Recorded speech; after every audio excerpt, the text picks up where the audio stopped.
Good morning, stream.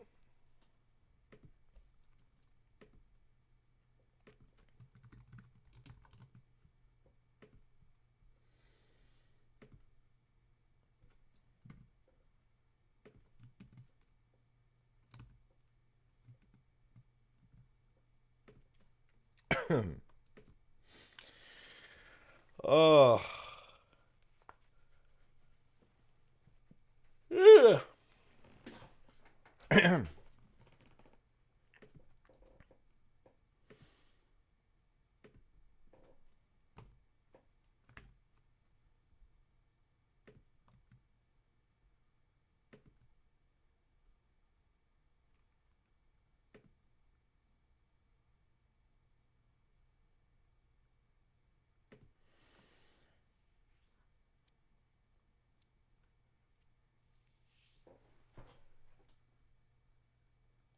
Hey, what's up, Ria?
Hey, what's up, Haley?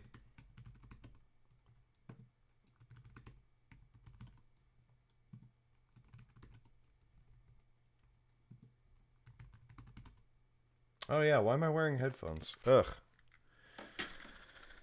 A little sick today.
Oh, that's balls, Sam. Sorry to hear it. Yeah, I was already like a little bit on the edge, I guess you could say. And then a good friend of mine came into town and has been here the last few days. And when we hang out, we're not good.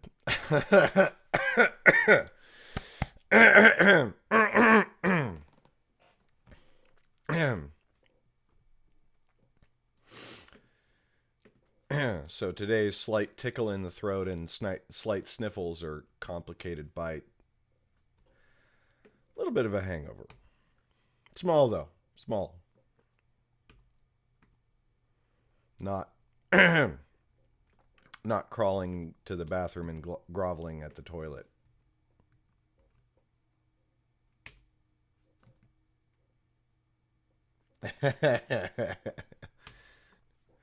No, the onus is not on anybody else to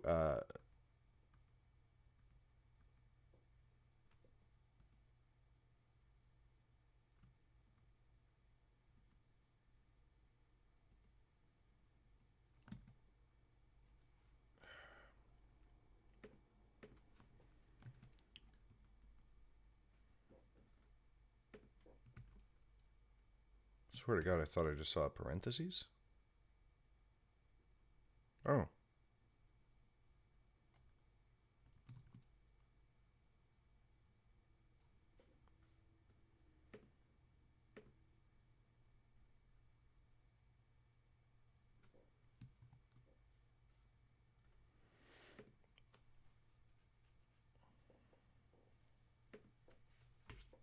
I don't think we need parentheses here.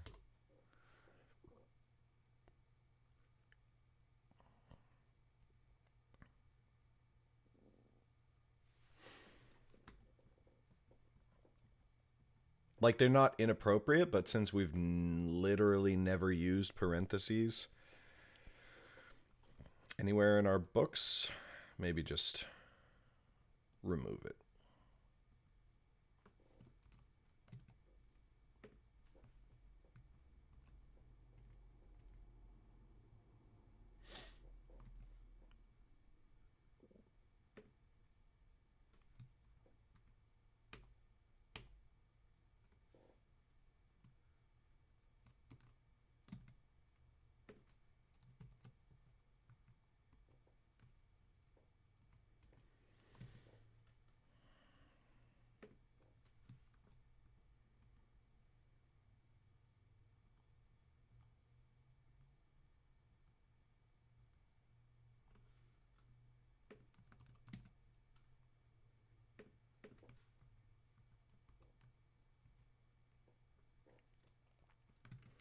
Ba-bum bum, ba-bum bum.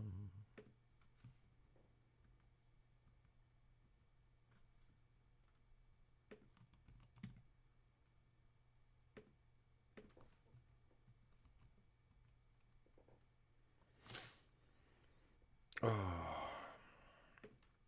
It's Thursday? Oh my God, you guys. Y'all, everybody. Tomorrow we announce Volume 1 to the email list and to the YouTube channel. I'm so excited.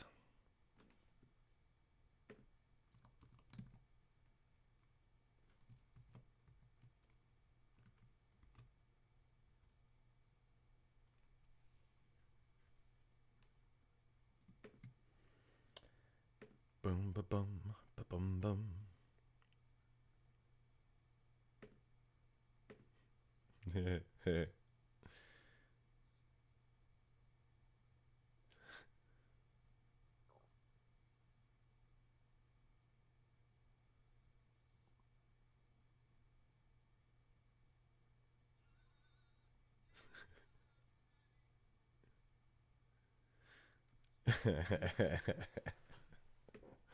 I love that clip. Boom, ba-doom, ba-boom, boom.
Boom, boom, boom, boom, boom.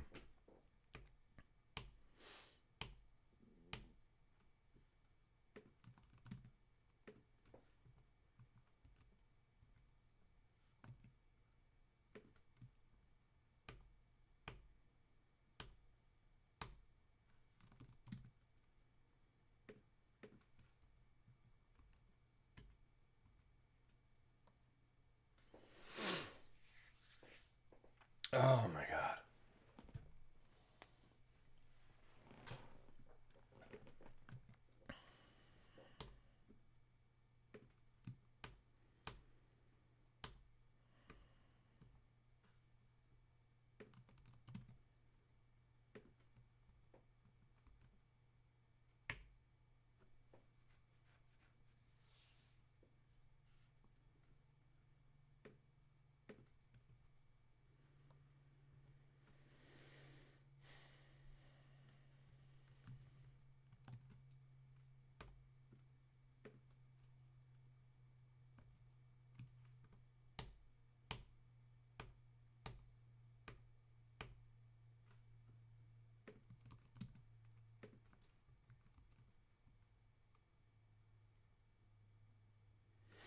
All right, later, Haley.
Hey, Kristen.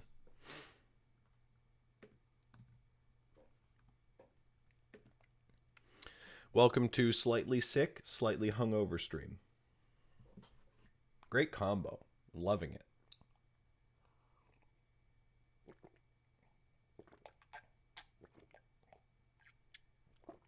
Ugh.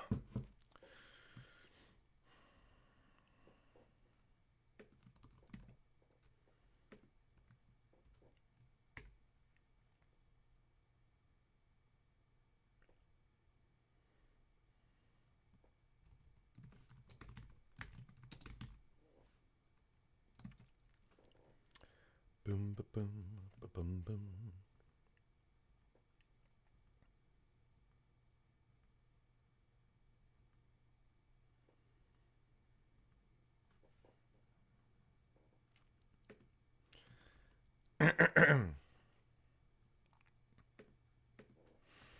Well, I had a tiny sniffle yesterday.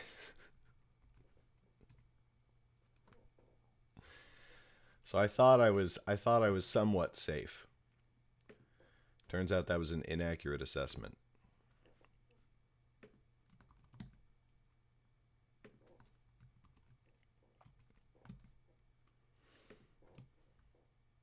Still, though, I had a really fun time last night. Also, I found out there's a bar in Mac that does karaoke, which, like, fuck yeah.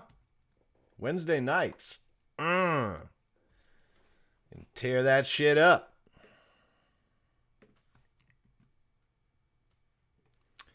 Boom, ba boom, ba boom, boom.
Boom, ba boom, ba boom, boom.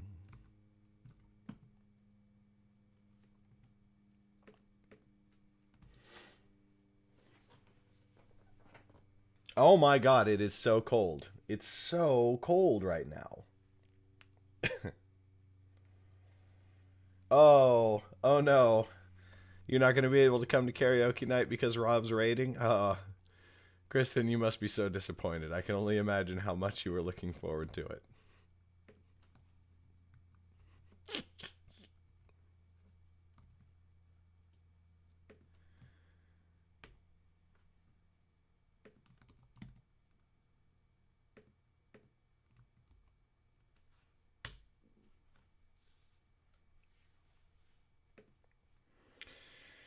Oh my god.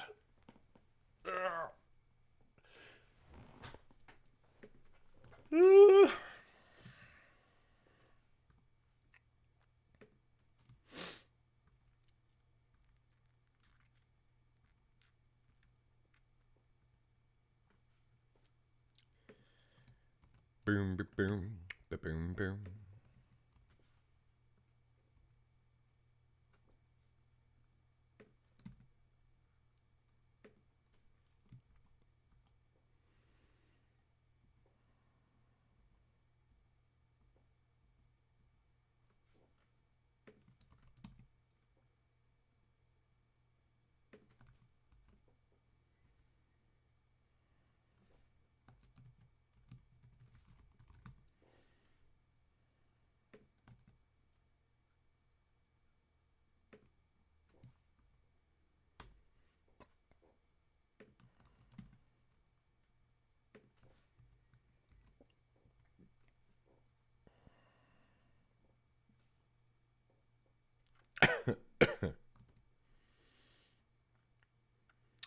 Uh, Ria, I'm trying to keep myself physically active. When I'm writing my first draft, I always have an hour-long timer, and once an hour I get up and walk around for a little bit, and I tend to forget to do that when I'm outlining or editing. So uh, so I'm working for 50 minutes and then walking for 10.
Doom, doom, doom, doom.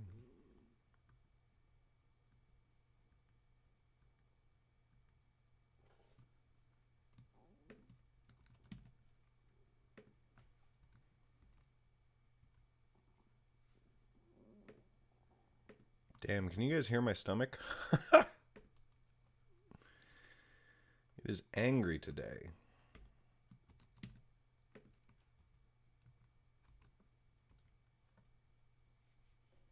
Ah. Thank you very much, Nightbot. The document is saved.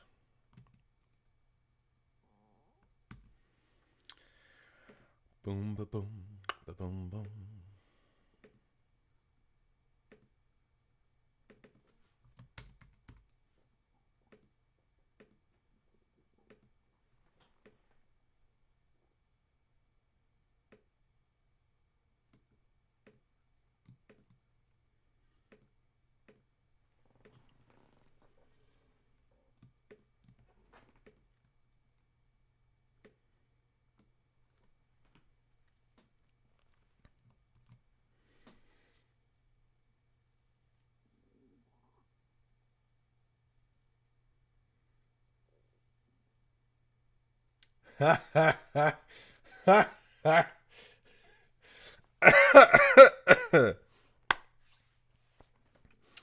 Storm Doris.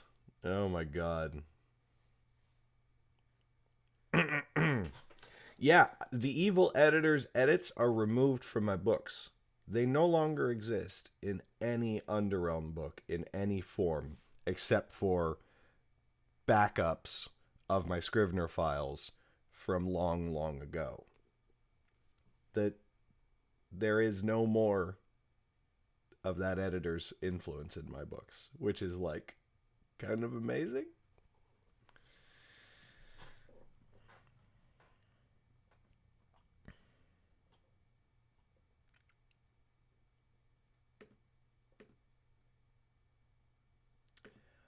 Boom, ba boom, ba boom, boom.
Well, that's good, at least.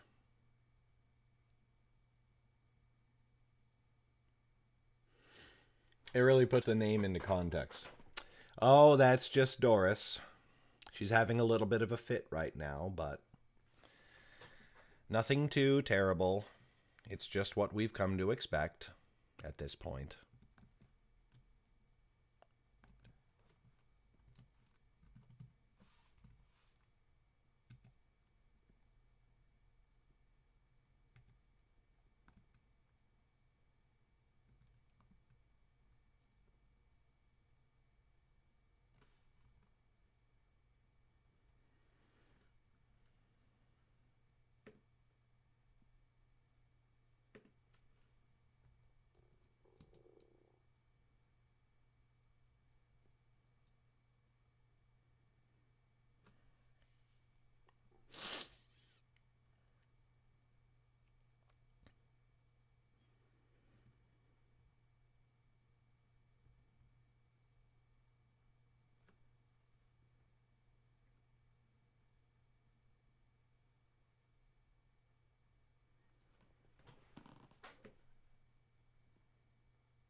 fuck's sake.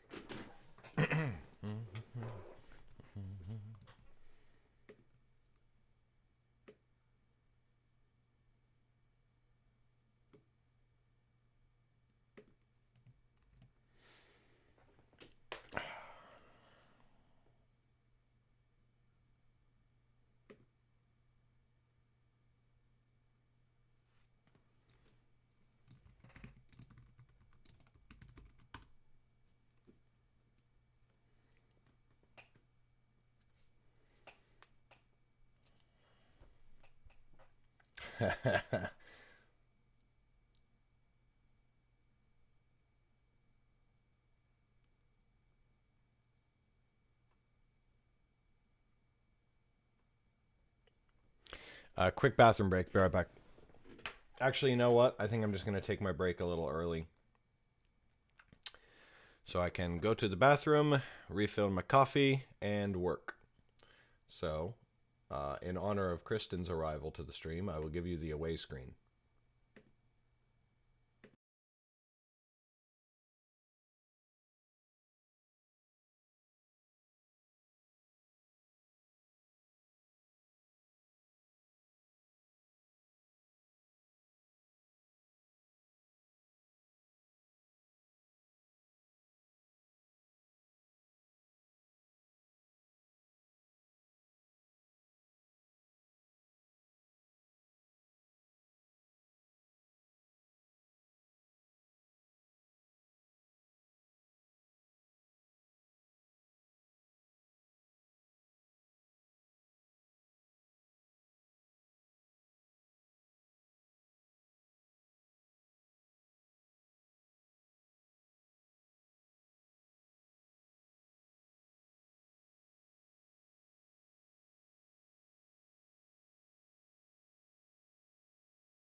Hey, welcome back.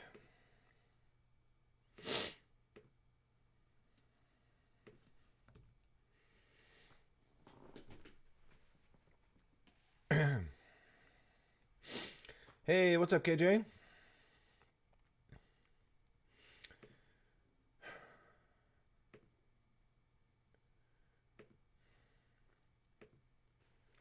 I didn't. I probably knew that you streamed, KJ, but I didn't remember. That's awesome. So I'm following you, so hopefully I'll be able to see one of your streams. Although I don't watch as many streams as I used to. Hey, what's up, Josh? Hi, Waldma. Yes, I do know Magnus. Magnus is great. We like him very much around here. Them. Yes, him. No, I think it's been confirmed in the past.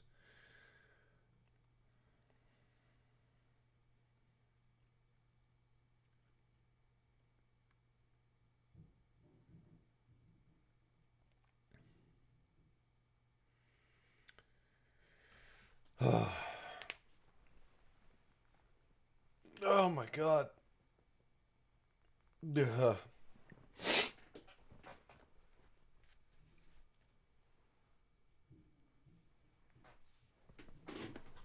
Opa.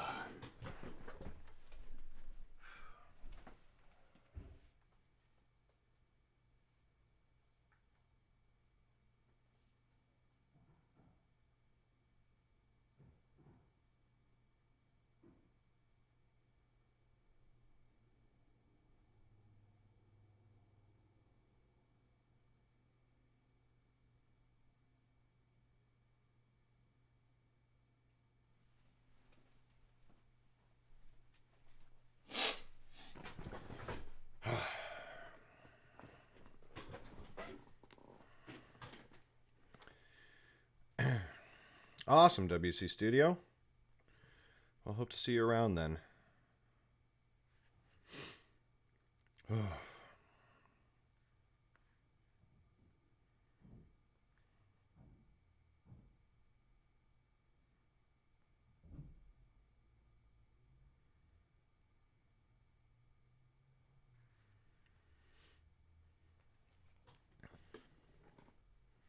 Oh, is Magnus not stream anymore? Well, we see him here every once in a while, so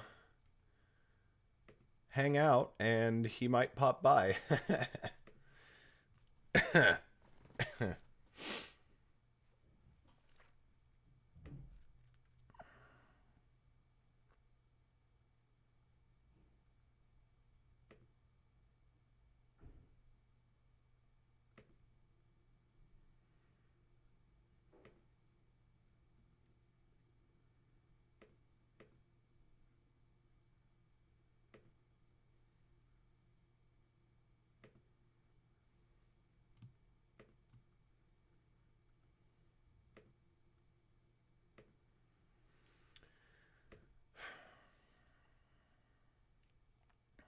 Well, it's awesome to see you, KJ. Sleep well.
Whoops.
Okay, here we almost.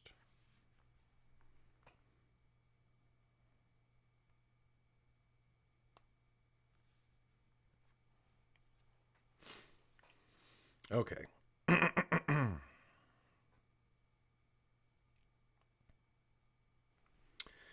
Chapter 1.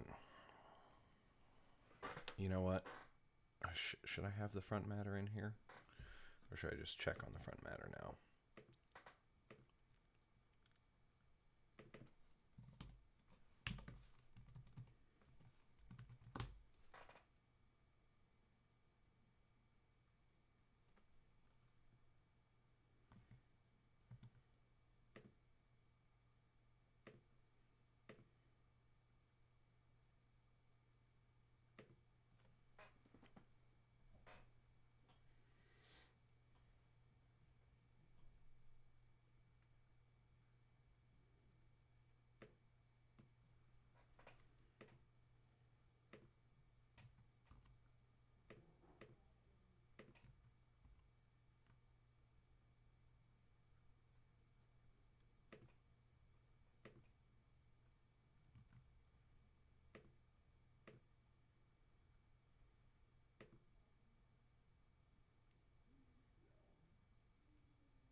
Oh.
Okay. Chapter 1. There was a blue door across the street from the tavern, and no matter how hard he tried, Eben could not stop himself from looking back to it every few moments. To an unknowing observer, there was little to mark the door as special. Unadorned wood, painted blue, with a simple iron latch and no ornamentation. But everyone knew what lay behind it. Eben did, certainly, and every few moments his attention would go there. Every few moments. Again?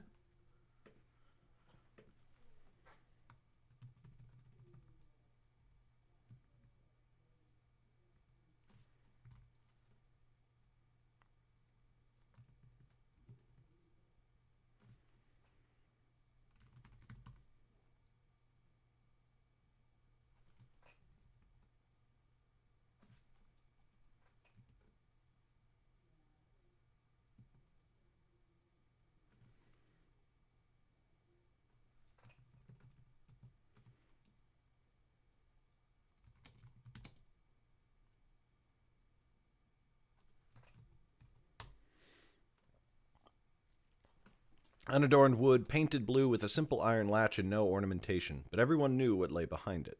Eben did, certainly, and so his attention returned there, his gaze passing across it as if by chance, before returning to the cup of wine in his hand. It was easier to look at the blue door than around the common room of the inn, where no customer would sit at his table. Indeed, they even avoided the tables next to his. Often Eben felt the weight of a curious gaze upon him, yet when he turned to meet it, the observer would turn away quickly.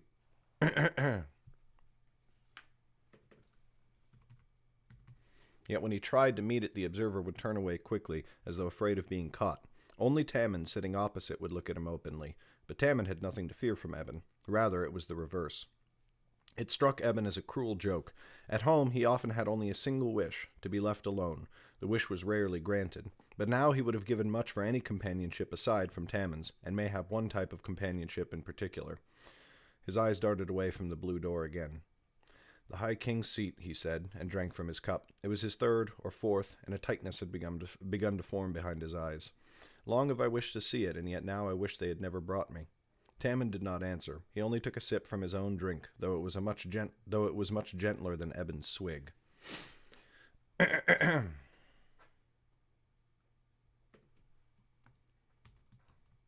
Whoops.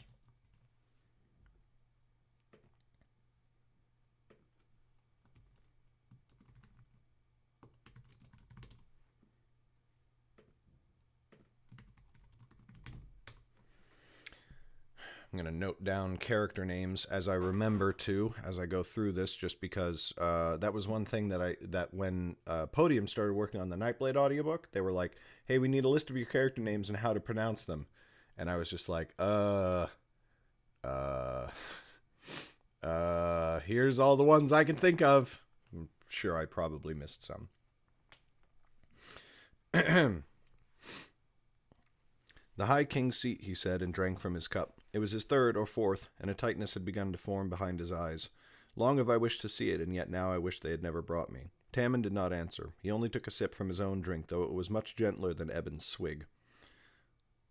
"Mayhap I am greedy," said Eben. "I wish for too much. Father has made it plain that I shall never attend the academy. Yet still, when he told me I would accompany him to the seat, still I held out hope." The tavern was a bit quieter for a moment. Tammin's eyes flicked to one side and then the other. "Mayhap it would be wise for you to speak more softly." Eben sighed and leaned back. "Wise? Who has ever called me wise, Tammin? If I were wise, I would be in the academy, or mayhap if I was in the academy, they would call me wise. I feel it sitting there. Do you remember? We passed it in our carriage when we arrived. Straight past its wide front doors we drove, and then it was gone. Yet the place where it stands is forever burned in my memory. I feel that even after Father takes me home, I will be able to point to it." A sorrowful state of affairs indeed, but Tammin's words were accompanied by a rolling of the eyes, and Eben knew the man grew weary of complaints. Tammin was his retainer in name, but certainly not his friend, not truly. Eben knew the man's true purpose, a guard. Real purpose.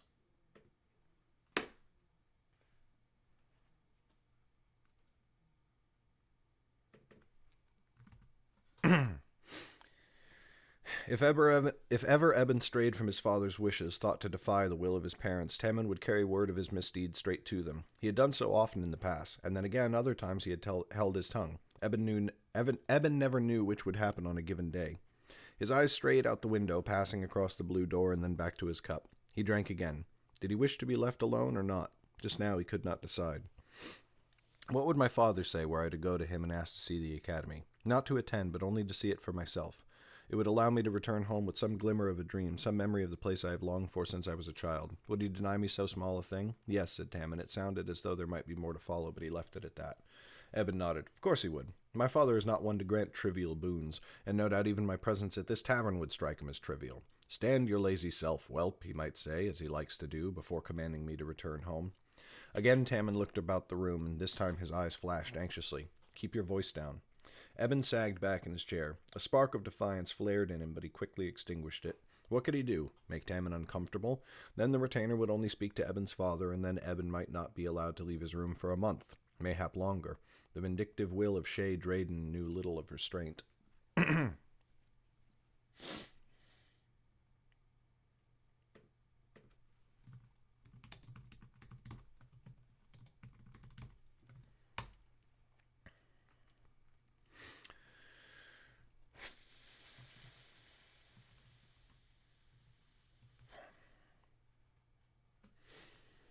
Oh, thanks for the auto-host, Coca-Cola Polar Bears.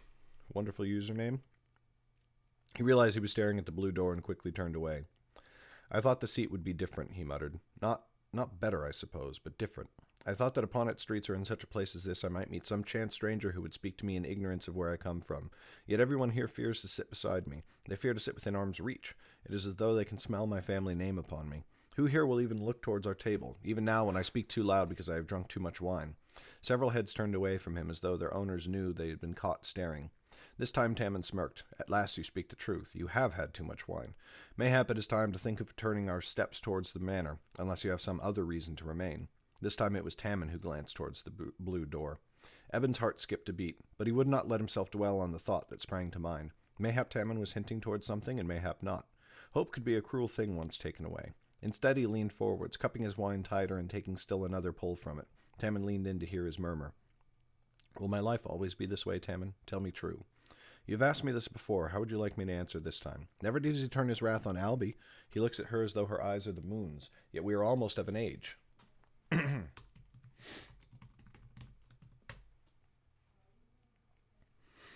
Almost of an age, but not quite.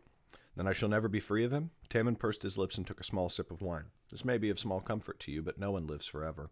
Eben's jaw clenched, and he leaned away while draining the last of his cup. A lot of talk about wine. We can have cup.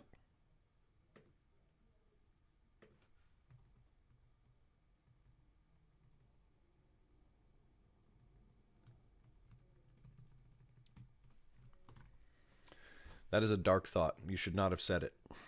Tammin shrugged and finished his own drink. I mean no ill intent, and you know it. It is a truth none can ignore, neither the high king upon her throne, nor the wealthiest of merchants, nor the poorest beggar upon the seat. Now, I would ask if you wish for more wine, but I think that would be very unwise.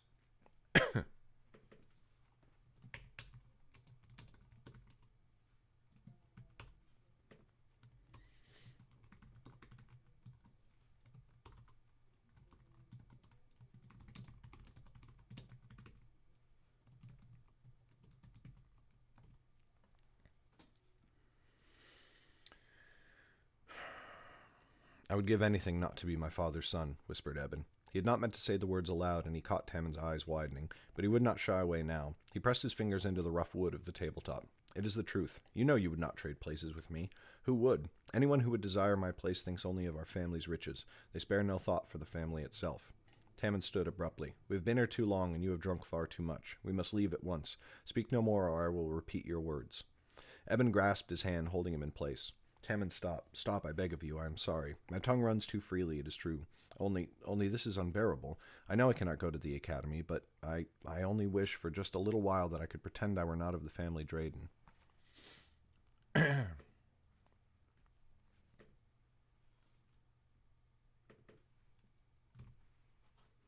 Can you find no pity in your heart for that?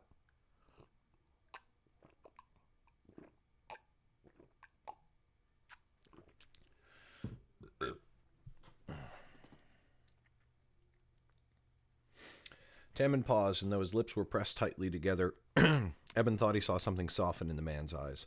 He peeled Eben's fingers away from his wrist. Mayhap I can find pity, but do not speak speak of it out loud. If you do, pity will not be enough to stay my tongue, and your father will not judge such talk lightly. Thank you, whispered Eben. Tammin leaned forwards over the table and fixed Eben's gaze with his own. Do you wish it in truth, to pretend you are not a Drayden? Eben drew back, confused. You know I do. Then follow your wandering eyes. They have rested often enough upon the blue door. Go there for a little while. Eben found his throat was suddenly dry. He wiped sweaty palms on the golden silk of his tunic. You mock me. I tell you this trip is more pain than pleasure, and you mock me by dangling a wish before my eyes. Why would I mock you? You would tell them. You would have to. Tammin shrugged. Why should I? There is no harm in such a thing. You may not believe me, Eben, but I take no pleasure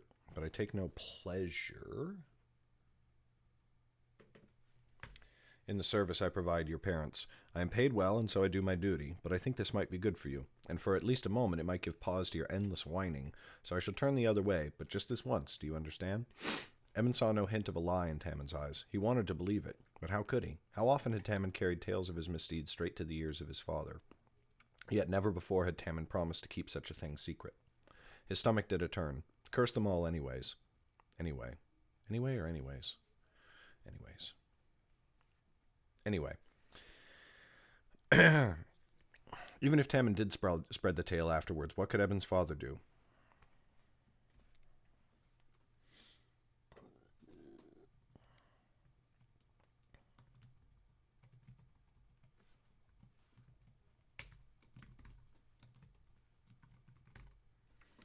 Lock Eben up in his room again? He might do that anyway. Oh, another anyway.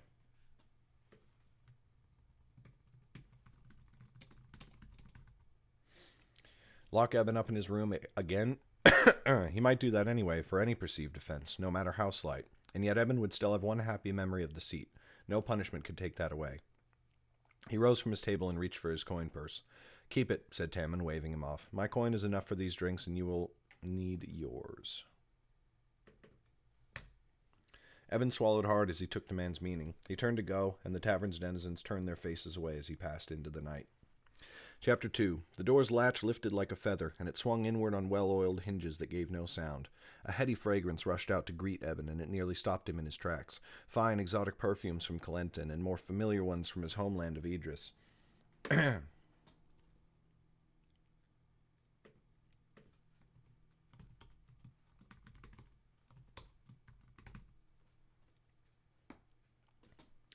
The unmistakable scent of Wadeland tea, together with the cinnamon wine of Hedgemond. Just popping off all the places. And under it all there was something sweeter, pungent but light, something that stirred his heart within his breast. His knees had begun to shake. He forced them to move again and stepped across the threshold before his nerves ran out. Here the lights were dim, even dimmer than they had been in the tavern, but the darkness seemed warm and comforting, inviting rather than ominous. Partly that was thanks to the fine music that floated on the air, the steady plucking of a harp that teased his ears like a whisper at midnight. He turned to find the source of the sound and saw a harpist in the corner. One of the room's few lamps sat just beside her on a table, so that it looked as if it had been placed just to illuminate her. As he saw her clothes and the shape of her face, he realized with a start that she was a woman of Idris, but the light brown of her braided hair was rare in his homeland, as were her hazel eyes that glowed from the lantern. Those eyes captured him for a moment as she met his gaze, though her fingers never faltered where they plucked at the strings. Eben gulped and looked away before she thought he was staring, but he could not entirely turn from her. Instead, he looked down, taking in her clothing, and though it was of a familiar cut, he thought he had never seen anyone at home wear it quite so well. Her feet were bare upon the floor, resting against the harp's wooden base. He looked upon them for a moment and blushed before he could finally tear his gaze from her. It was not until then that he realized there were many other figures in the room, men and women, all of them draped across chairs and couches that ran along the walls. Some studied him with curious little smiles, while others let their attention wander. Some men were shirtless, and Eben gripped his pant legs tightly as he realized some women were too. Suddenly he did not know where to look, and his eyes darted wildly back and forth. But he was rescued as the house's matron arrived, smiling as she came to him. Let's revise that just ever so slightly.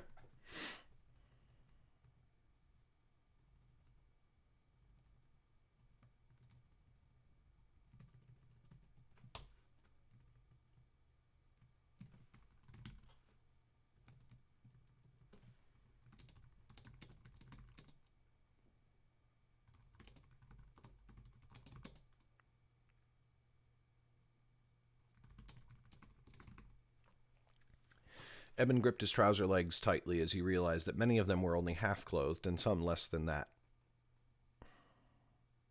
Suddenly he did not know where to look, and his eyes darted wildly back and forth, but he was rescued as the house's matron arrived, smiling as she came to him.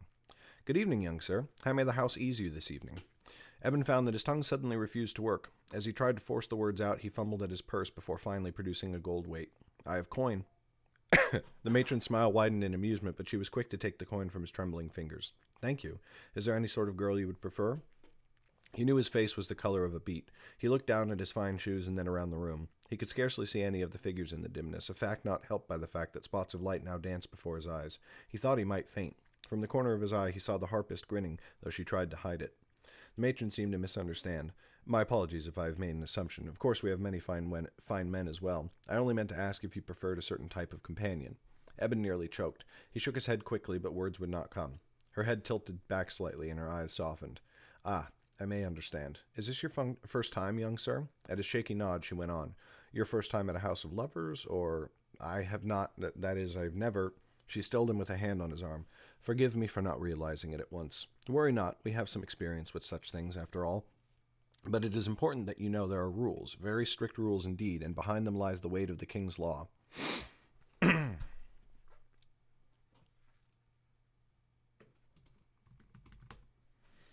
"I have heard something of them," mumbled Eben. She patted his hand. "Somehow I do not worry that you will break them. But I will tell you the most important one regardless. Always you must obey the words of your lover. Only if you gainsay them or act against their command will you have anything to fear. Now then, would you prefer a recommendation? Sometimes that makes it easier." Eben hesitated, for in truth he had no idea how to answer her. His gaze wandered again and fell upon the harpist. No comma. Her eyes were now demurely on the floor.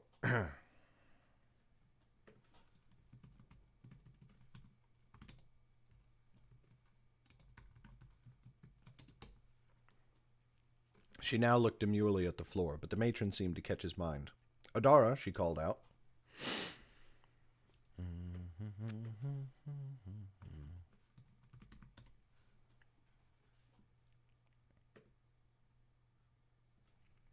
The girl's fingers seized on the harp at once, and she rose from her chair. One of the men in the shadows took her place, and soon the chords rang out once more, though Eben thought they were not quite as sweet, and he wondered if that were only his imagination.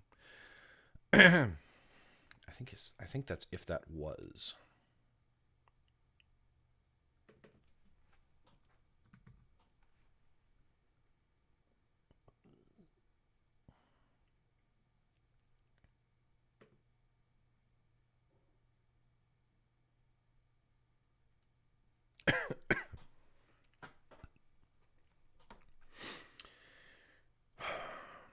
As Adara approached him, it seemed that her beauty was magnified many times over. The sway of her walk stirred him in ways he was not overly familiar with, and she did not break his gaze, so that he found he could not look away. She said nothing when she reached him, but only took his hand and drew him towards the back of the room, where a blue silk curtain hung across a small doorway. Beyond was a hallway that stretched in both directions. She took him left, then around a bend that turned right.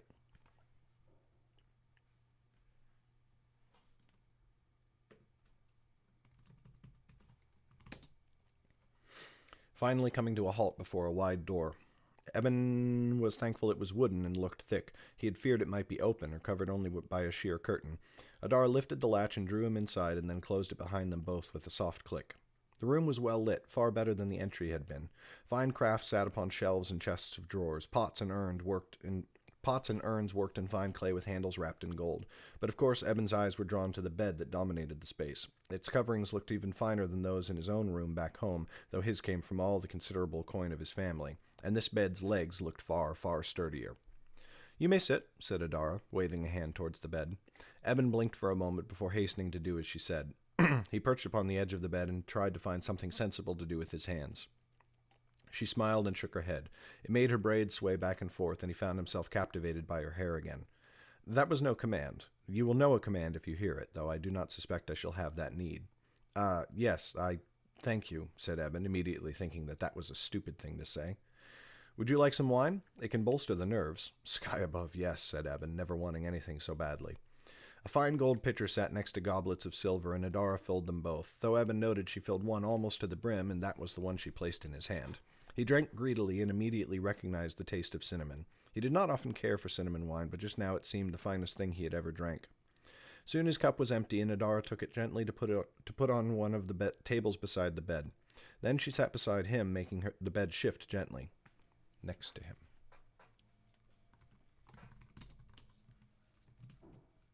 Whoa. Not what I meant.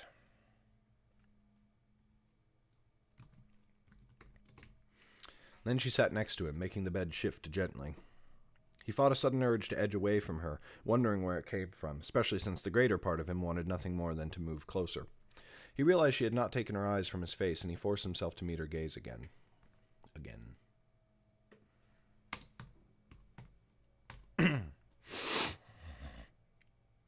She was not smiling, but neither did she look displeased. She looked only curious, as though she longed to know what he was thinking. Sure enough, she spoke at last. "Why have you come here tonight?" Eben gave a quick chuckle. "I should think that would be obvious. Why do most step within the blue door? You know I mean more than that." He looked at her askance as his mind went to his words with Tammin, yet she could not possibly know of that, or where he came from, or what drove him here. To distract himself as well as her, he changed the subject. "Would you not like to know my name first, at least? If you wish me to know it, it would not displease me. Then? I am Eben. Eben, and have you a family, Eben, or are you a bastard?" His nostrils flared for a moment. "I am a true-born son."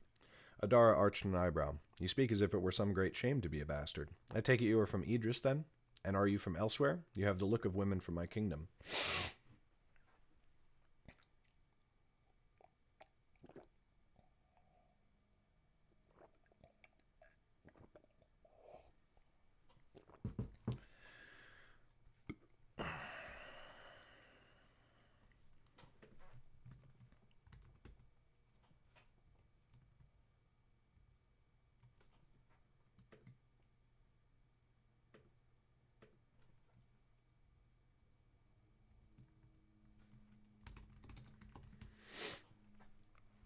"My parents left there when I was very young. I was raised in Dorsey, where it is nothing special to be a true-born child.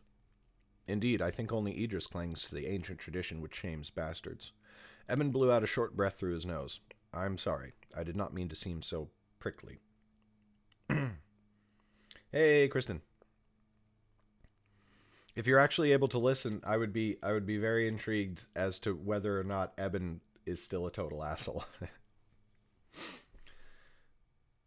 That made her smile, and his heart warmed to see it. "Worry not, but also answer my question. You seem to think I shall forget it, but I will not. What drove you to open the blue door blue door tonight, Evan? You came here to forget you were a Drayden, at least for a while." He bit back the words on his tongue, though he wanted to tell her the truth.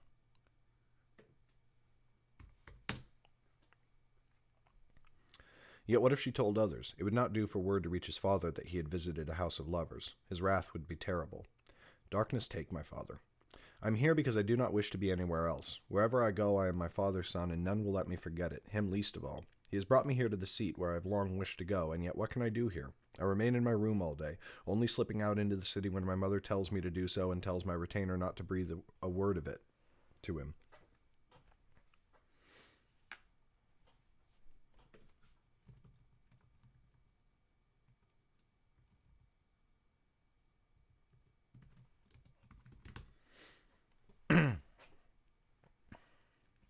Yeah, no, I completely understand. "Yet I cannot visit the academy as I wish, for then he would hear of it, and I cannot even go to a tavern without its patrons refusing to sit with me, or speak with me, or even be within arm's reach. It is as though I walked draped in the curse of being a Drayden." He stopped short, looking at her in fear, but Adara shook her head gently and took his hand. "I had guessed it already. Anyone in the front room would have known it at a glance. You need not trouble yourself. There are laws that you must follow while you are here, but we have our own code that we shall not break. No one will speak of your presence."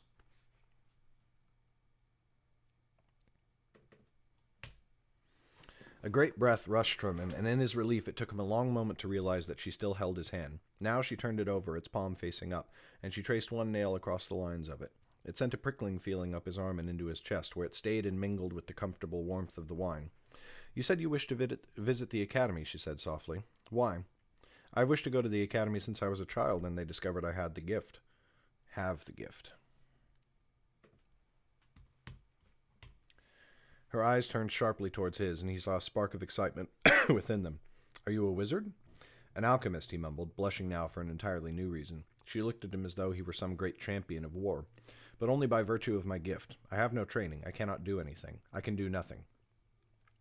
She pouted. You cannot show me even some simple spell? I should greatly love to see it. He looked around. Have you any water? I know only one spell, the one with which they test children to see if they have the gift in the first place. I have no water, only wine. I can do nothing with wine. I am sorry. She smiled. Then the next time you come, I will be certain to have water ready for you. He looked down at his lap. I shall not come here again. My family returns to Idris soon, and they will take me with them. But I would come if I could. Her hand met his cheek, and she lifted his head until he looked into her eyes once again. Time seemed to slow for a moment, and he could hear his heartbeat thundering in his chest. Nothing is certain. If you have come to forget what lies outside, then let us have a dream together. You...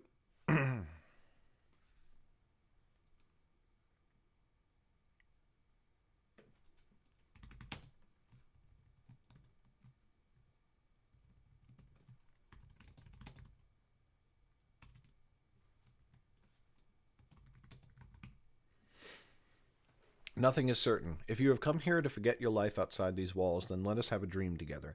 You that you can stay upon the seat, and I that you will visit me again. He forced himself to laugh. Those are pretty words indeed. I thank you for them, though I know you must be bound to say what I wish to hear.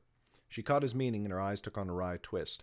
You think I mean to flatter you? I do not. Some lovers would do anything to please their partners. I am not one such. If I tell you something, for good or for ill, I mean it. That is one promise I will make now and keep always. A voice at the back of his mind told him that even those words were a lie, and yet still Eben believed her. And now she was so close that her breath washed sweetly across his face, and he drank it in, even as his hands rose of their own accord, and she pulled him closer to kiss him. A short time later they lay together beneath the satin sheets as Eben fought to reclaim his breath. Adara was curled up beneath his arm, her head laying on his shoulder, her braid now undone to let her hair spill across his meager chest. You must tell me, he said, between heaving breaths. Was I any good? Not at all, she said, stretching up to kiss him, but that is all right, for we have our dream, and in it you will keep coming to see me, and mayhap one day practice will see you perfect. Chapter 3.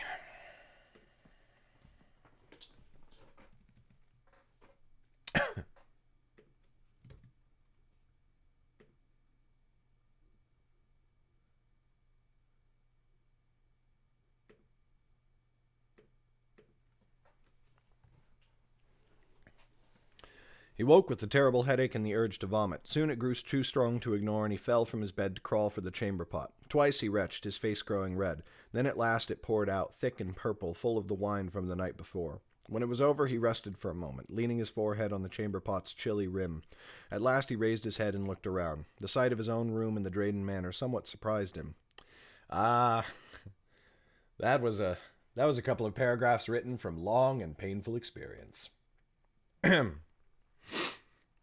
He remembered Adara, remembered her in vivid, lurid detail that even now made his stomach turn in knots, and he vaguely recalled leaving the House of Lovers.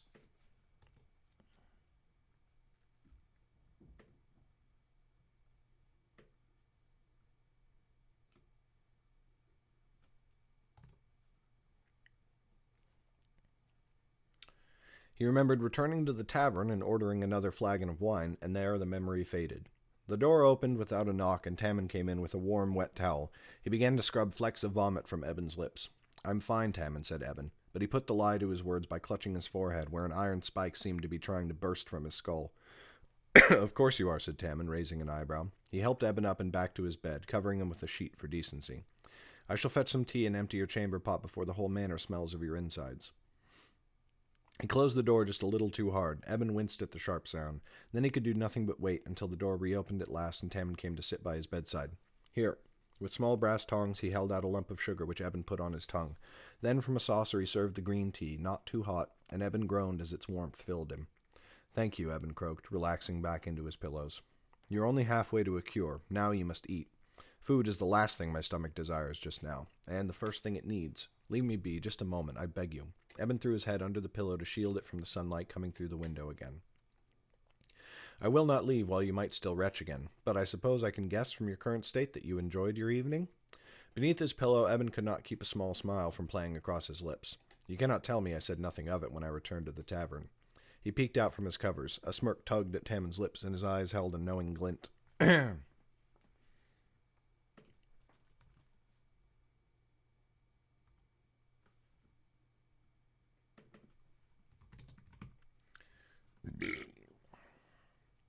A smirk tugged at Tammond's lips, and the man's eyes held a knowing glint. You could barely speak. I've seen you drunk often enough, but not like that. It was all I could do to get you home. Eben's heart froze. Tell me that my parents were not awake to witness it. Do you think I would have let them? Then their wrath would have fallen on me, not you. But they stayed at the palace late last night and have returned there already this morning. You slept through their entire presence here. That made him shoot up from beneath the pillow. He regretted the sudden motion at once. His hand went to his forehead with a sharp groan. How long did you say they have been waiting? They must have risen early. Hardly. It is nearly time for midday's meal. You have slept long. Eben slumped back upon his pillows with a groan. He still did not know why his parents had brought him here. He hardly saw them, even to eat together. Why bring him just so that he could stay in the manor all day? If they had left him in Idris, at least he would have been free from father for a time, with Albie for company. He knew better than to voice these complaints to Tammin, of course, but at the thought of his sister he lifted a weak hand. Fetch me a quill and parchment. I should write to Albie. But the retainer only folded his arms. For what purpose? You will return soon, and then she will be alone no longer. We are to leave the seat?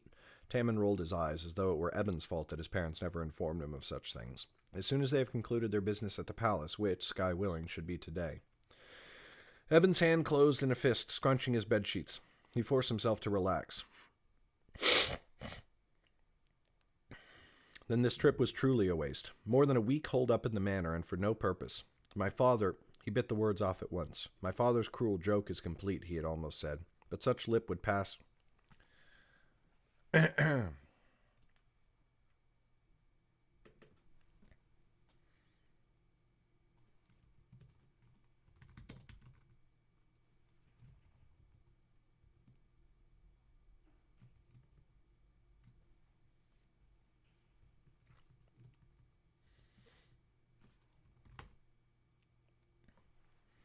He bit the words off at once. My father's cruel joke is complete, he had almost said, but that would pass from Tammin's ears straight to his parents.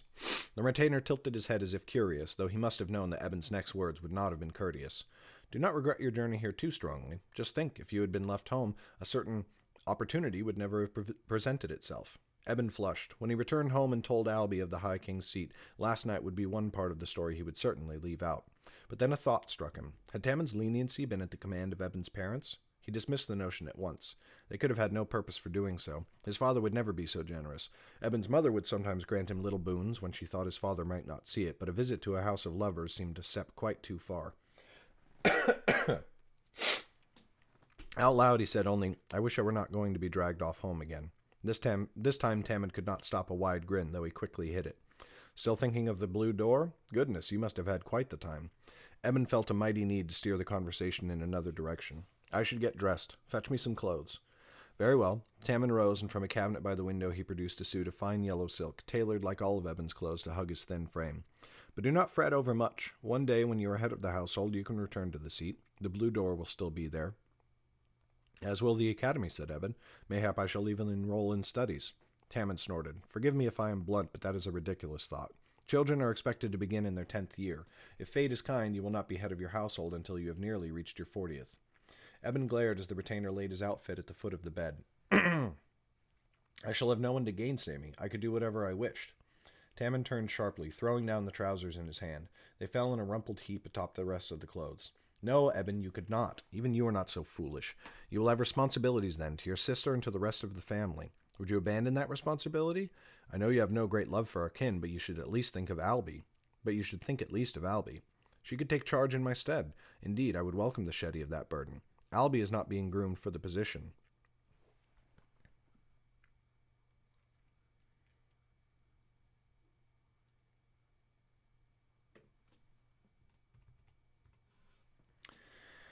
Eben spread his hands in a helpless gesture. What grooming has my father given me, Tammin? I am forbidden from our trade meetings. I am forbidden from speaking from any members of the other merchant families. I have never even seen a member of the royal family. How does he expect me to step full-formed into his shoes when I do not have the faintest idea of the leagues they have walked already? And Albie? Could she manage better than you? I imagine she could do a fine job of directing a caravan if pressed to it, and if she were surrounded by a staff of those who knew most of her business for her. But she has received no instruction in such matters. You at least know something of the family's trade routes, our goods and services, and the relationships your aunt has worked hard to build across the 9 kingdoms. Eben turned away. He wanted to shout, but Tammin was only an instrument, not the object of his wrath. The retainer's words were not his own, but came from Eben's parents. Eben wondered if Tammin believed them himself, or if he even cared. In any case, the man's words were carefully chosen, for they reminded Eben of his aunt Halab.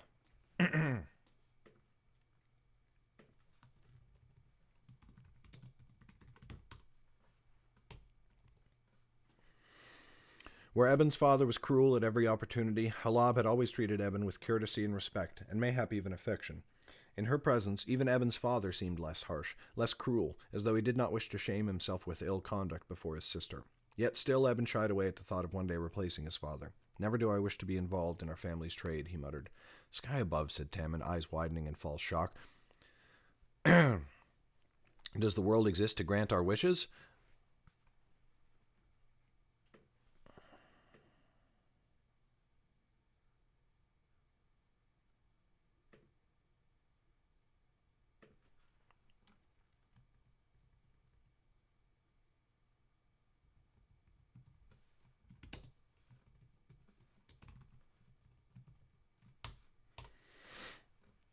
Does the world exist to grant our wishes? If I had known that, I would have asked to be born a royal son. There was a knock at the door. Eben cocked his head at Tammin, but the man only shrugged. "Come," said Eben. It opened to reveal Mako. Eben tensed where he sat.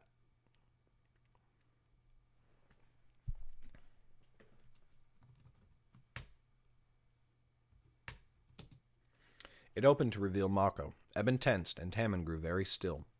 Tall and very broad, but wiry, Mako was clad in a tunic of light gray, over which he wore a short jerkin of black leather.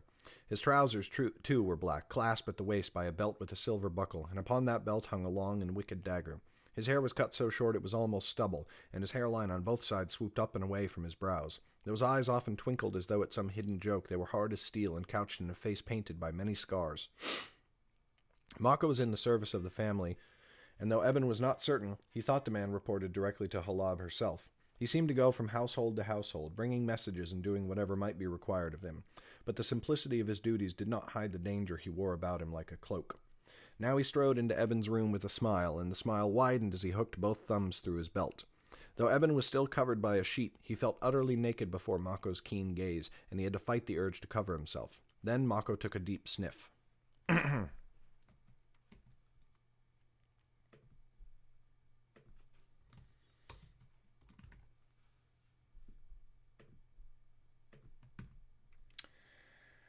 All right. Break time. Be back in a few.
Hey, we're back.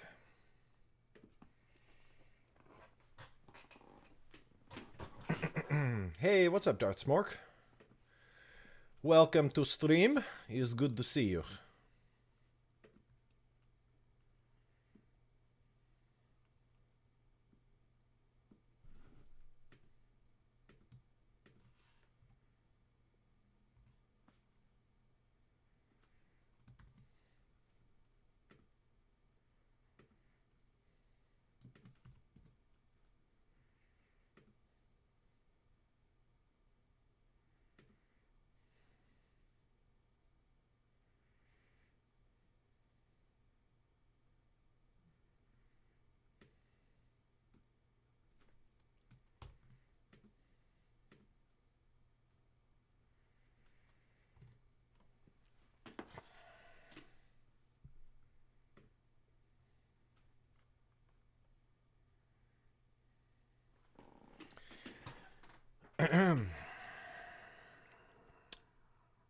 A good morrow, or midday as it were, and how fares the family Drayden's newest full-grown man? Eben's eyes widened, panic seizing his throat. He shot a fearful look at Tammin, but the retainer looked back with wide eyes and shook his head.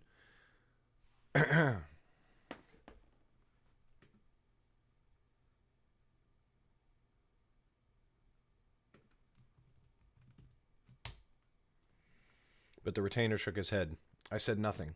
Mako burst into laughter, a deep, ringing peal that surely thundered through all the halls of the manor. He bent part way over to lock gazes as though Eben were a child, and then he slapped a hand against the leather pants that tightly gripped his legs. The sound of it made Eben flinch. Sky above, the looks upon both of your faces are priceless. Fear not, little Eben. I did not need any words from Tammin to smell the scent of your love-making. It is so strong that, were I given enough time, I imagine I could find the woman herself if I visited enough lovers upon the seat. You were wrong, said Eben, aware of just how weak his voice sounded. Mako's chuckles died away, but they left behind his wide, toothy grin. Save your terrified looks, little goldbag. If you fear I will tell your father of your, shall we call it an indiscretion? Then worry not. I have no interest in petty scandals. I say again, you are... Mako chopped a hand through the air, and Eben's words died upon his lips. I told you I will say nothing, and I did not come to sniff between your legs. Your mother and father require you for midday's meal. They sent you to summon me for a meal? Mako shrugged, his smile never leaving him. And why not? I was to hand. I do not hold so high an opinion of myself that I cannot deliver a message. So saying, he turned and left as quickly as he had come. Tammin went to the door and closed it, throwing the latch in place. Come, Eben. You must ready for yourself for the meal. You must ready yourself for the meal, and whatever else you can say about that man, he is right. We must wash that smell off you before you get within 10 paces of your parents. Chapter 3 done.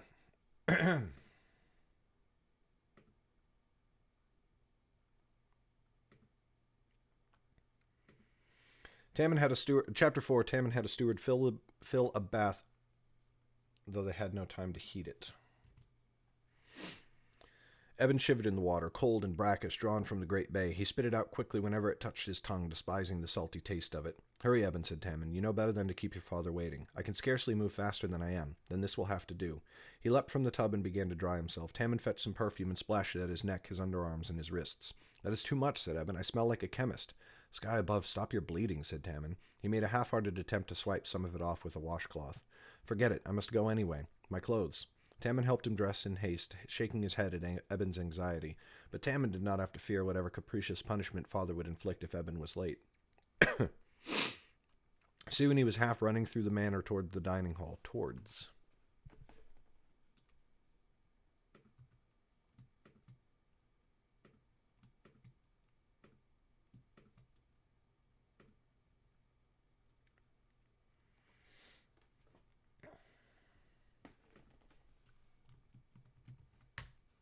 Soon he was running through the manor towards the dining hall. Fine tapestries fluttered on the walls in the wind of his passing, and he nearly bowled over the servants Leah and Ruba. Strongly disagree, Miak.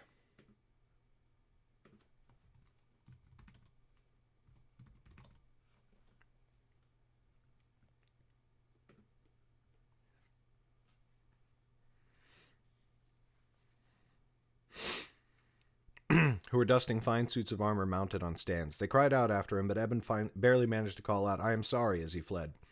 He burst into the dining hall much faster than he had meant to, and the door flew around to slam into the stone wall behind it. Eben froze on the threshold. His parents, Hesta and Shay, looked up sharply from the table where they had already begun to eat.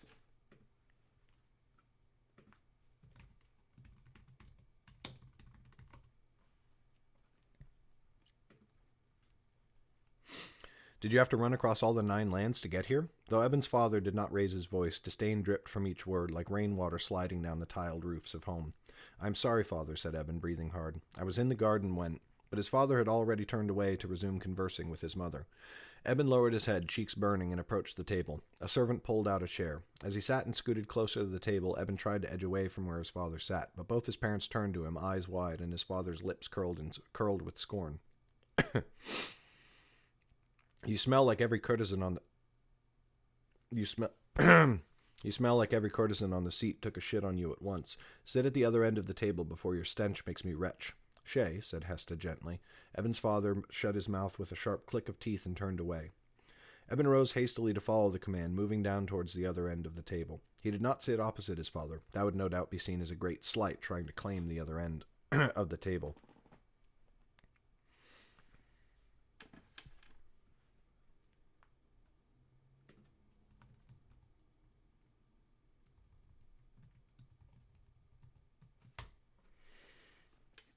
Instead, he took the chair just to the left. A servant ran to put a plate of food before him, with seared pork and some strange vegetables he did not recognize. Eben ignored the vegetables and tore into the meat, his stomach growling loudly. Almost from the moment the greasy meat touched his lips, he could feel his headache subsiding, and he sighed gratefully. He glanced up towards the other end of the table, where his father was now complaining about some perceived slight he had suffered at the High King's palace. But Hesta very nearly ignored him, and instead looked at Eben curiously. As her eyes played across his face, her brows raised slightly. Eben ducked his gaze to focus on the meal. Did she know? Could she see it somehow, or sense it in him? He dismissed the thought as ridiculous. Yet from the corner of his eye he could still see her studying him, only turning away to give his father cursory nods and sympathetic sounds at the most appropriate times. But then Shay's complaints grew in volume and energy, and Hesta finally turned to give him her full attention. Eben vented a long sigh of relief. His anxiety at his mother's lingering look turned his thoughts back to Adara. When he thought of the night before, he flushed. He could still see the light hazel of her eyes, feel her nails scraping his skin. He could almost sense the way Eben had to shift in his seat. Because he had a boner, just in case there was any confusion about what that was meant to refer to.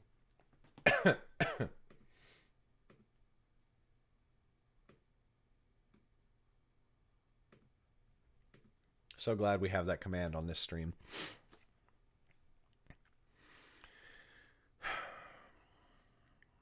He found his attention dragged back to the conversation with his father as Shay raised his voice. The audacity she has to keep us waiting for 4 days now without deigning to grant us so much as a firm appointment. She is the High King, and we must serve at her pleasure, said Hesta, but her tone spoke only of full agreement with her husband. She is an arrogant sow. Eben's gaze jerked up at that, and even the servants standing at the edges of the room tensed. Shay ignored them all while Hesta patted his hand reassuringly. He tore into his meal again, as though he had run out of fuel for the bitter fire that burned in his gut. The peace lasted only a moment, and then he slammed his cup on the table. Wine! A servant scurried to obey. Eben shook his head, slightly so that his father could not see, and let his mind wander. His gaze fell upon the room's eastern wall, which was comprised entirely of glass doors that were now open. Through them he looked out across the great bay and its far reaches that vanished beyond the horizon. He had sailed those waters to get here and would sail them again to return. It would be any day now, he imagined, unless his father extended the trip until they could meet with the High King. Eben would return to Idris, never having set foot inside the academy. One day even the seat would fade to a distant memory, until he could scarcely remember the manor where he now sat. Once again he found himself wondering why they had brought him in the first place. Was the suspicion of his innermost heart right? Was this all some cruel new torture by his father, to dangle the seat before Eben only to rip him away just as he began to love it? Then, for years to come, he could torment Eben with the memory. Do as you are told, boy, and if you ever wish to return to the seat, he might... Do as you are told, boy, if you ever wish to return to the seat, he might say. Speaking to a royal, were you? I had thought to take you to the seat with me the next time I went, but clearly you seem determined to prove yourself unworthy of that honor. No doubt his father could come up with 1,000 ways to phrase the same threat. And though Eben knew it was foolish, the most painful thought of all was that he might never again see the blue door, or that if he did, in some far future year, he would not find a pair of hazel eyes behind it waiting for him. His mind was drawn back to the present as the hall's door clicked and swung open. Eben looked curiously over his shoulder, and then he shoved back his chair, leaping to his feet with a cry of surprise. His Aunt Halab strode through the doors, long golden dress sweeping behind her across the floor. Her hair, intricately braided and wrapped about her head like a crown, bobbed with each step, and she took them all in with sharp, dark eyes. Eben's parents rose quickly in respect. "Sister," grumbled Shay, stepping away from the table. Halab went to him, and he kissed her cheeks before bending for her to kiss his forehead. Hesta came forwards more eagerly and wrapped Halab in a warm embrace. "Sister," said Halab. Then she released Hesta and came straight to Eben. He straightened with a smile as Halab stopped less than a pace away. "And look at you, darling nephew. You're a man now, and no mistake." For a moment he quailed, for in his mind the words held another meaning. But he shook the thought away quickly. Halab had not seen him in half a year, and he had grown several fingers taller since then.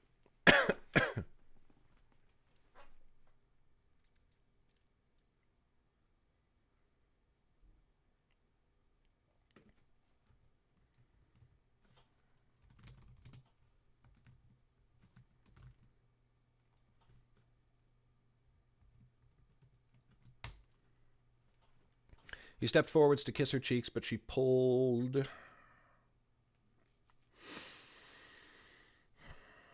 him into a hug instead. "None of that formality. My heart sings to see you. And you, Aunt." Then, just for courtesy's sake, he kissed her cheeks all the same. "You are never lacking in charm. May I join you all for your meal?" "Of course," said Shay brusquely. Quickly he went to scoop up his plate and move it to the next seat, and Halab sat at the head of the table. Eben returned to his seat at the other end, but Halab stopped him with a sharp word. "Nephew, what are you doing all the long way down there? Surely you were not banished for anything so trivial as the perfume you doused yourself in." Eben froze, unsure of how to answer. He knew better than to speak ill of his father, especially with the man right there to hear it. But Shay spoke first, saving him from the dilemma. "He stinks worse than the palace." "Still, family is family," said Halab. "Come, sit beside your mother, so that you may be as far from your father's delicate nose as may be." Still uncertain...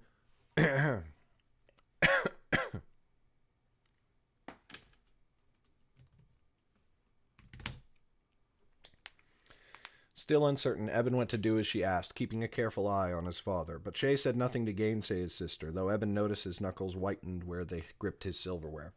Meanwhile, a servant ran to fetch a new plate of food for Halab. The man's hand shook when he set the plate before her, and Eben scoffed. The servants were too used to serving his father, and seemed not to know of his aunt's more genial nature.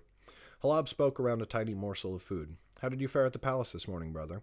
"The same as always," growled Shay. "She keeps us waiting in her halls and will not even give us a time to return when we might actually speak with her.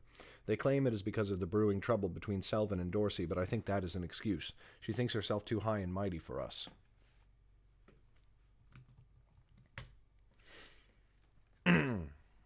"She is the High King," said Halab, shrugging. One of her thin braids came loose and swung down towards her ear, and she lifted it carefully back into place.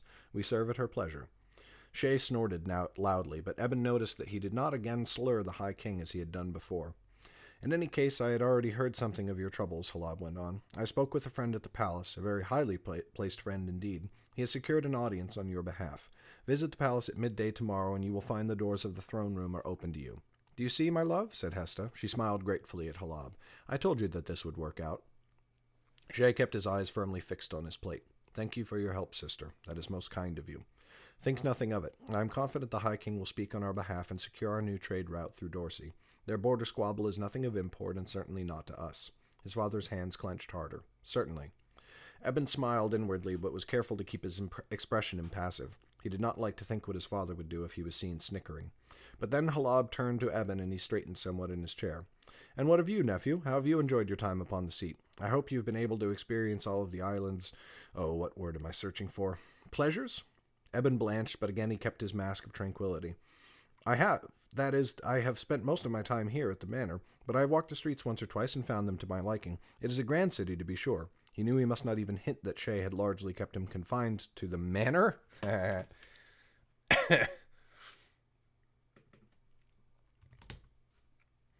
Or he would surely be punished. Halab's brows drew close. "You have not wandered much? I thought you would eagerly poke your nose into every corner of the city. Surely you have visited the academy." Eben tried not to gulp, though his throat had gone dry. "No, I have not. It holds little interest for me." Those words nearly stuck in his throat, yet somehow he managed to make them sound earnest. Halab Oh, it wasn't. It was nothing was real. Bleh. Nothing was really happening before you showed up anyway, Miak. Don't worry about it.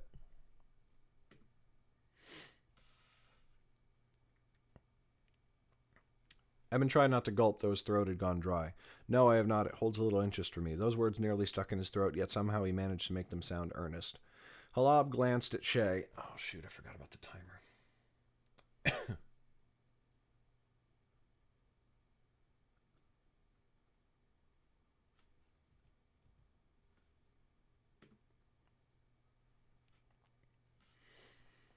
Halab glanced at Shay, but his eyes were fixed on his food. Hey, Belladonna rose. Yep, doing a read-through. That is unacceptable, she said lightly. You must venture out upon the seat. You are a Drayden, after all, and should know as much as you can of such a seat of power. Place.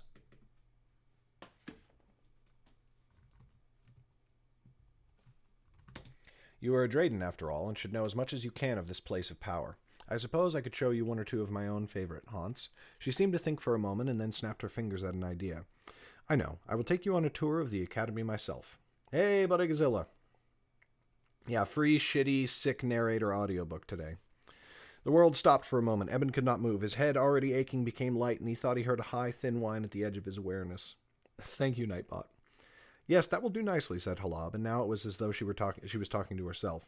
The Dean is Cyrus, my cousin, and your cousin too, Eben, though more distant. Surely he would be only too happy to show his school to us. You may think it holds little interest for you, but I know you will love it. There you can find wizards of all 4 branches practicing their spells. Oh, flame and wind and were magic, and yes, and alchemy. It is a sight to behold. Eben could not speak. He could barely breathe. He looked fearfully at Shay. Surely his father would not allow this, but his father still stared down at his hands. When the silence in the room stretched a moment too long, his gaze snapped up to Eben, and he growled through his dark beard. Your aunt has asked you a question. Answer her, darkness take you. That's probably a little unnecessarily harsh.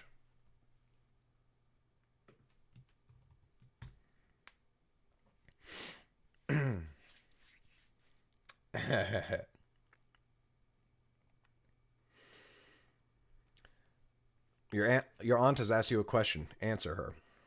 Still, Eben could not force any words to come. In his heart, he wanted nothing more than to go, but then he thought ahead. In a matter of days, he would be leaving the High King's seat, likely forever.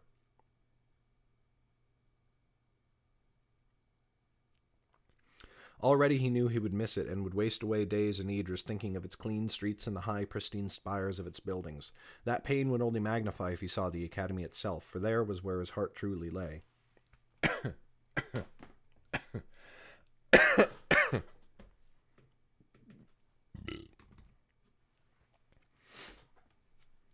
But then he thought further still. In Idris, his sister Albi would be waiting for him. Albi, in whom he had confided all his deepest wishes about his magic. He had spoken of it for so long and in such warm terms that she herself had come to dream of seeing it. If he went, he could return and tell her all about it. If he did not, Albi would not only be disappointed for herself, she would berate Eben for years, telling him how he should have gone with Halab. His hand steadied on the tabletop. Thank you, dearest aunt. It would be my pleasure to accompany you. Then it is settled, said Halab. The dining hall fell silent. Eben's father stabbed his knife savagely into his meat, and his mother dabbed gingerly at her lips with a napkin.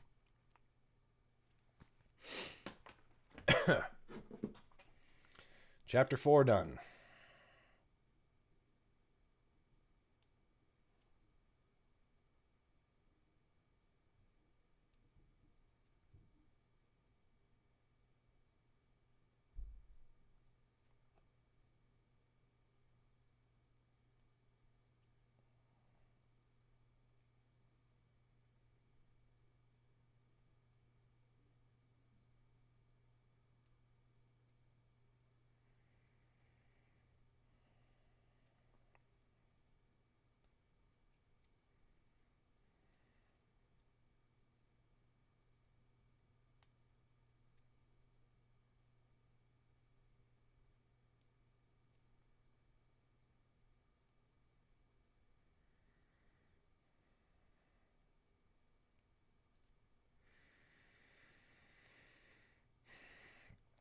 Nails so dirty.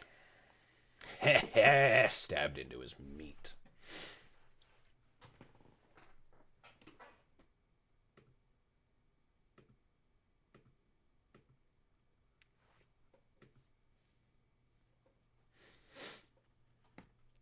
Nail hygiene stream. Chapter 5. Eben had assumed they would take a carriage, but Halab surprised him by proposing a walk instead. It is not so great a distance, and I would find it most invigorating, she told him, as though he did not already know how far away it was. Eben had memorized the streets between the manor and the academy, though Tammin had never let him draw too close to the palace. Speaking of Tammin, Halab ordered him to stay at the manor to give her some special time with her nephew, but she did bring Mako, and the man followed close behind them, almost within arm's reach, so that Eben felt his presence no matter how hard he tried to forget it. Just past midday, the streets were busy with all manner of folk going to and fro. There were no open markets in this part of the city, and so no vendors screamed their wares at passers-by, but there were shopkeepers and deliveries of food and drink passing by on wagons. Among the crowds, Eben often caught flashes of red, either the red leather armor of constables or the red cloaks of mystics. These last he noted with some keen interest, for the Order's strength had lessened in his homeland of Idris, and they did not often present themselves to his family, at least not in any meetings that Eben was privy to. "You find the mystics intriguing, do you?" said Halab, noticing his wandering eye. "I suppose it is only that they are very rare back home. That is just as well. They are a meddlesome lot, and they have no love for wizards except those who wear the red cloak as well. That means they would have a particular dislike for you."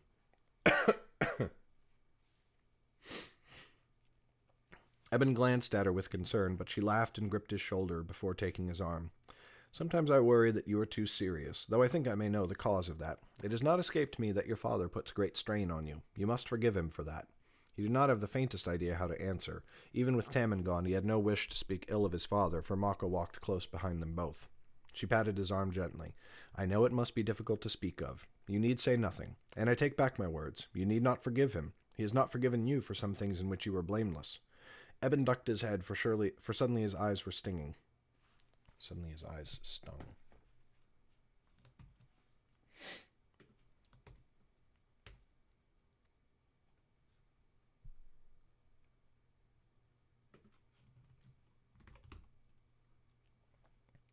For suddenly his eyes stung. He spoke very carefully. "Mommen's loss was a great pain to us all." Mommen? Momen? Momen?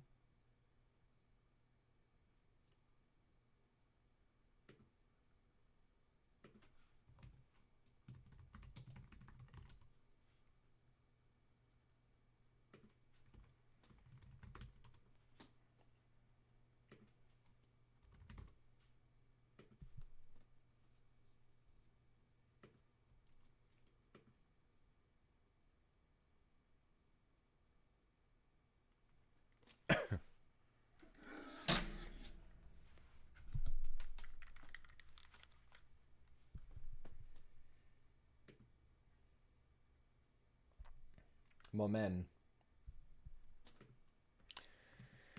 Momen.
Oh, God.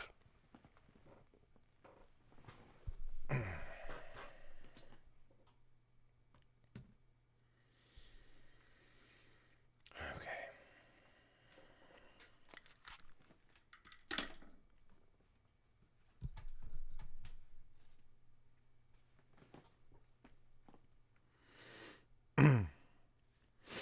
Eben ducked his head, for suddenly his eyes stung. He spoke very carefully. Mamen's loss was a great pain to us all. It was, she said, patting his arm once more. Come, it is far too pretty a day for such thoughts, and we are nearly there.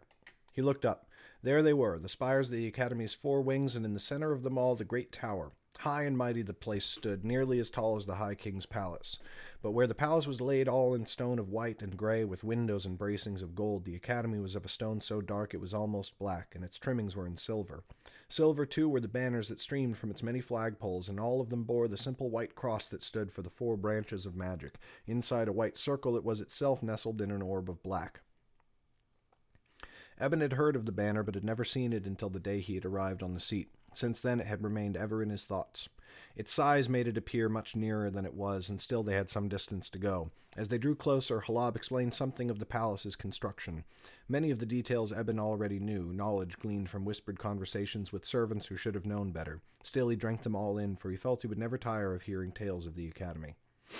4 wings it has, for the 4 branches, of course, but that is only a symbol, and the students are not kept to each wing according to their gifts. Rather, they are arranged by their age, or I should say their year of study. Now, do you see how high the walls are? They were built a good distance from the central building.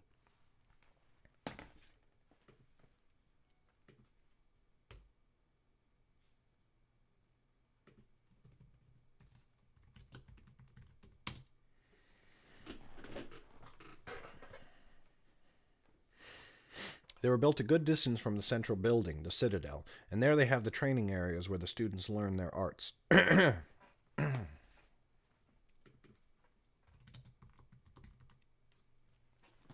Where more advanced students learn their arts. Though the walls are tall, they are never guarded. They are not meant to protect the academy from attack, but to safeguard the city from the students. It would not do to have a young fire mage blow himself up and take half a dozen nearby buildings with him. Eben laughed aloud at that, but Halab did not join him. He looked over to her and saw that one of her eyebrows was arched. I am afraid that is no jest, nephew. He blanched and looked away. At last they drew near to the wide front door set straight into the wall itself. The door was made of iron, dark and unpolished, as though crafted by a smith of little skill. But as he drew closer, Eben saw that in fact the door was carved with innumerable small characters in some tongue that he did not know. 10 of them were as wide as his smallest finger, and they covered the door from top to bottom and from one side to the other, except on the trim, which was made of burnished brass. He tried studying the symbols for a moment, but they made his eyes hurt, and he had to look away. Halab glanced back, and Mako stepped forwards to swing the huge iron knocker twice. It was wrought in the shape of a wolf that gripped a brass wing in its fierce jaws.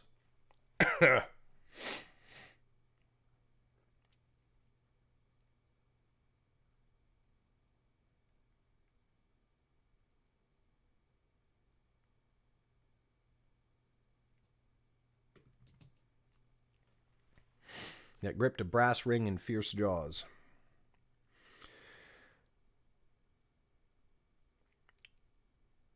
For a short while no one came to answer. Eben shifted back and forth on his feet, though Halab seemed unperturbed. He was just about to suggest they knock again, when finally he heard a hideous iron screeching on the other side of the door. But it did not open. Inside, a tiny metal hatch slid open at chest height. Eben had not noticed the hatch before. Through the hole appeared a tiny, wizened old woman, who must have been standing on tiptoes and yet could barely see through the opening. Both of her eyes were wide and crazed, and one was completely white. "What do you want?" the woman screeched. Eben's mouth fell open. Halab blinked and answered lightly. "Well met. I am here to visit my cousin, Dean Cyrus Drayden. He will be happy to receive me." The woman studied them for a moment of uncomfortable silence. Then she vanished, and a moment later the hatch slid shut with another rending shriek of iron. They stepped back, expecting the door to swing open, but nothing happened. Eben looked uncertainly to Halab and then to Mako. The bodyguard seemed faintly amused, and he kept his eyes fixed on the door. But Halab looked up and down the street in both directions, blowing a long sigh out her nose. Just as Eben thought she might knock again, they heard the heavy snap of a latch being thrown on the other side. With a bone-deep groan, the door swung in. On the other side was a short, portly man, thin dark hair clinging determinedly to a balding pate. He wore black robes of unremarkable fabric, but they were trimmed with the golden brocade of fine make that caught both the sun and the eye as he moved his arms, which was often. "Cousin Cyrus," said Halab, smiling graciously, "what a pleasure to see you." "Halab, Halab," said Cyrus, stepping out to greet her. He took her hands in his and ushered her inside. "Come in, please. I offer my deepest apologies for the delay." "Think nothing of it," said Halab. Then she turned to Mako. "Wait here for us."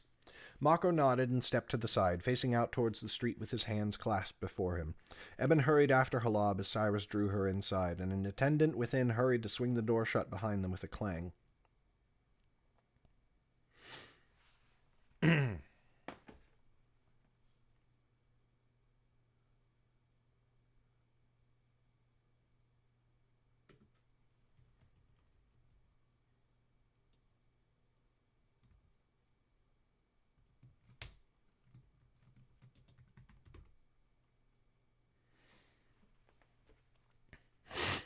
Eben froze, dumbfounded by the sight before him. The academy's entrance hall stood at least 10 paces high, its floor all black marble, thin white veins glinting with light from the many chandeliers hanging high above. A staircase with bronze railings swept up before them, seeming to promise the sky itself at the top, though Eben could see it ended at a landing that went both left and right to vanish into hallways on the second floor.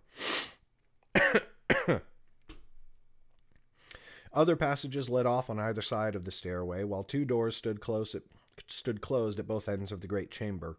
All the doors were made of white wood, polished until it shone like gold, and everywhere were tapestries of glorious make. Eben thought he recognized Colinton craftsmanship in their weave.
All the doors were wooden, but polished until they shone like metal, and everywhere were tapestries of glorious make. Eben thought he recognized Colinton craftsmanship in their weave.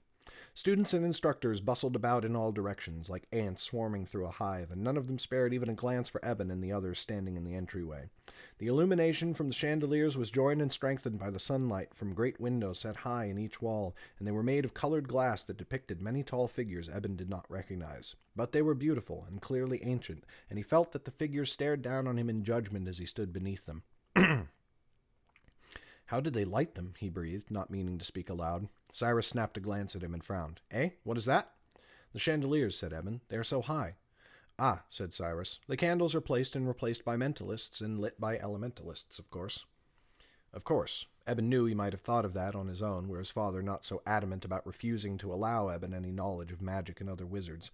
He gawked up at the chandeliers, his mouth open, and tried to imagine the wizards lifting and lighting the candles with their spells. With a start, he realized that Cyrus and Halab had almost vanished from sight, making for the passage to the right of the staircase. He scurried after them, barely able to tear his eyes from the windows high above. Quickly, Cyrus took them down the hallway, past many doors on either side, until it branched right, and he turned. At last he reached his destination, a door of iron not unlike the one in the front, and Eben saw that it was worked all over with the same small symbols. It swung open easily at his touch, and they followed him inside.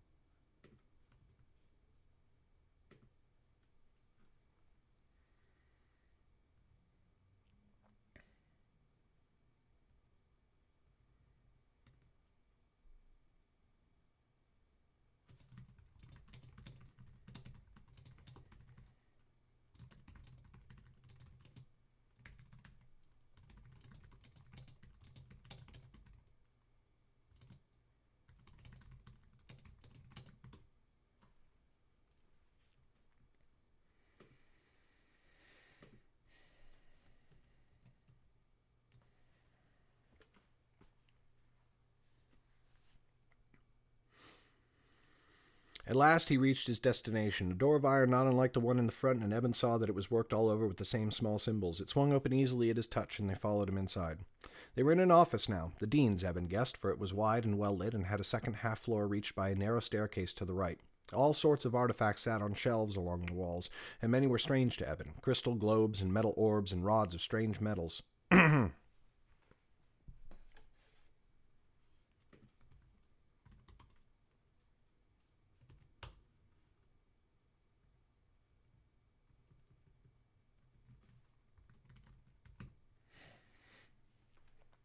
Crystal globes and metal orbs and rods of strange materials, beside and sometimes on top of many books that stood in great stacks in every corner.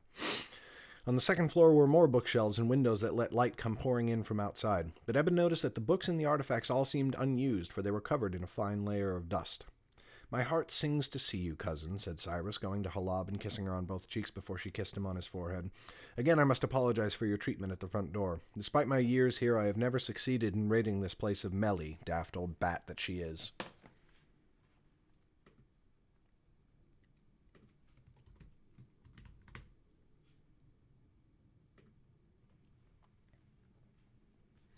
"I hope you do not trouble yourself about it," said Halab graciously. Allow me to present my nephew and your second cousin once removed, Eben, Shay's son."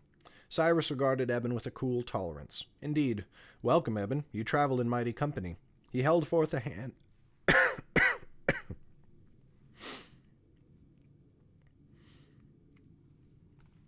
He held forth a hand, and on it...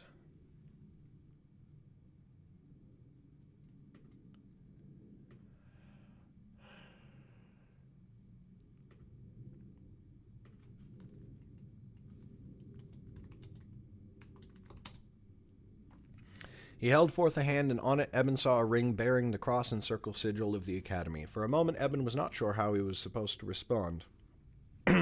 After a moment that was just too long, he realized his mistake and quickly leaned forwards to kiss the ring. Cyrus gave him a thin smile and turned away immediately. "What purpose brings you here today, honored cousin? Is there any service I might render you, or any here at the academy? Only name it, and it is yours."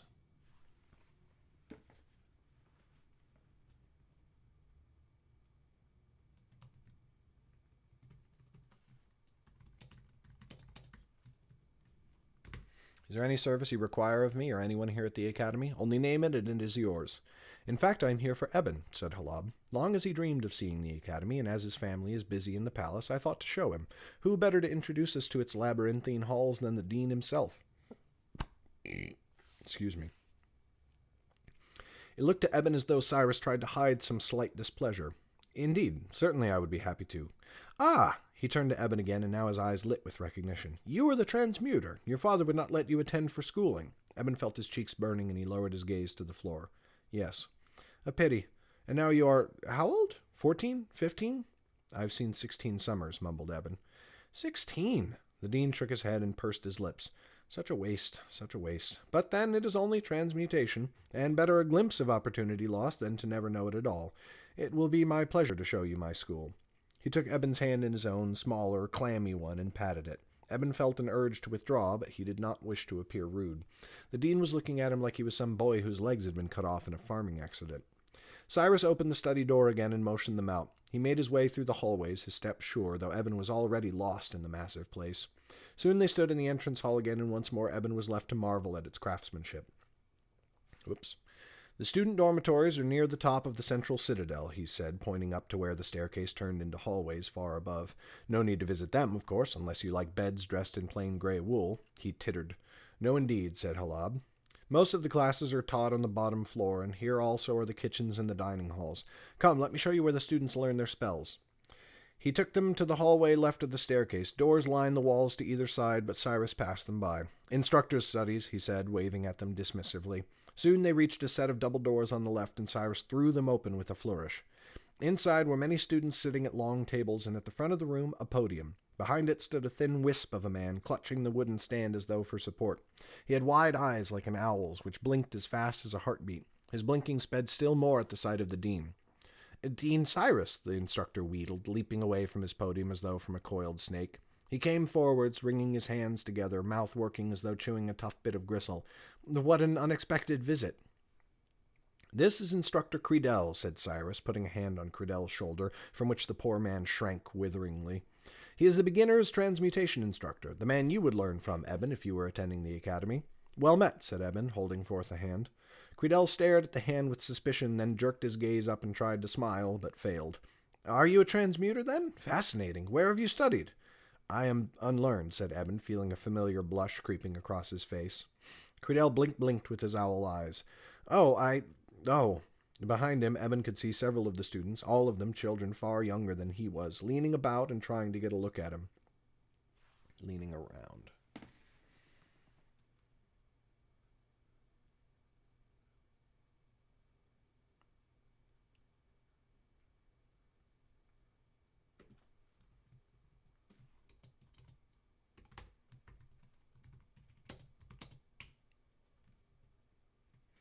Leaning to try and get a look at him.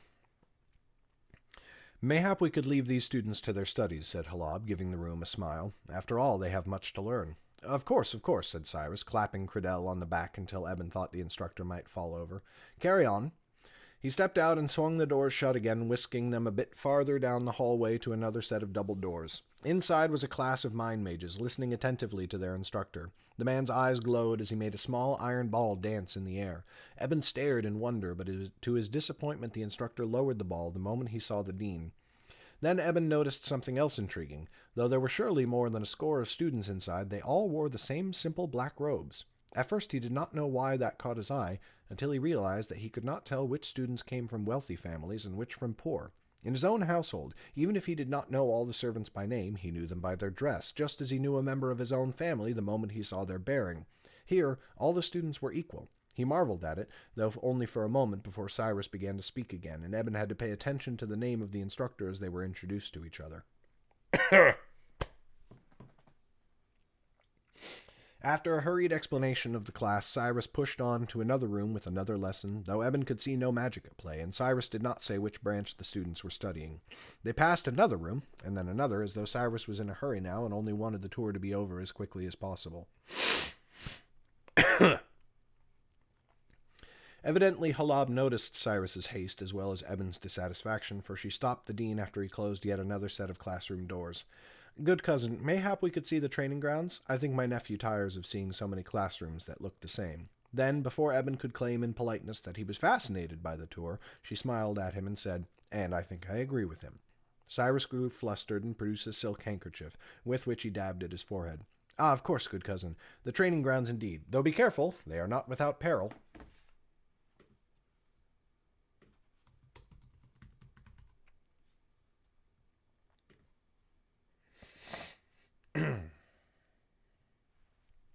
I trust your ability to protect us, dear cousin. Yes, of course. This way. He set off down the hallway now, faster than before, until Eben nearly had to jog to keep up with him, although Halab's long strides kept the pace with ease.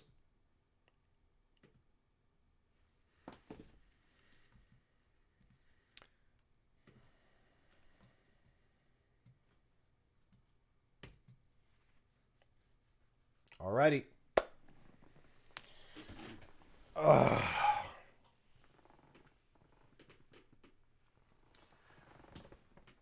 That is... That is it.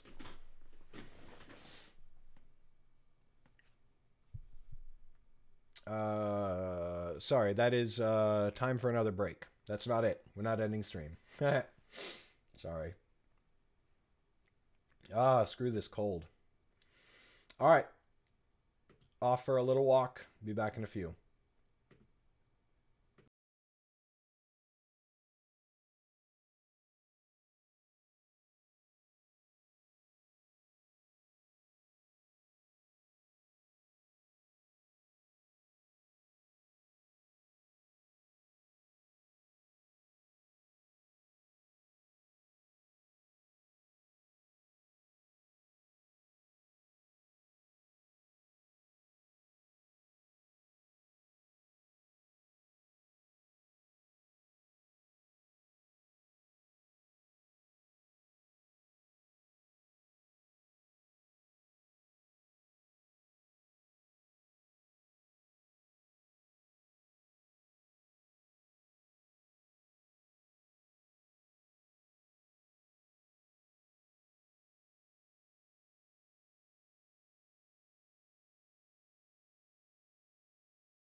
Hey, welcome back.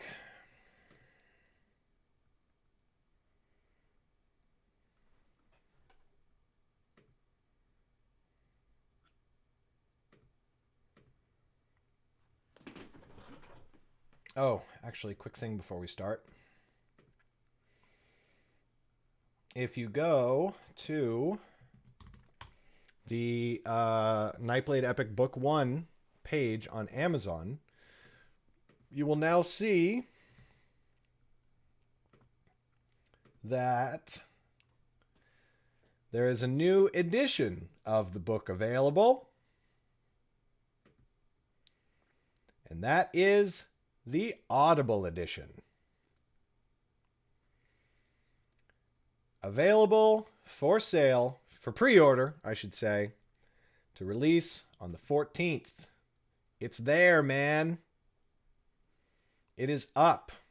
People can buy it. How awesome is that?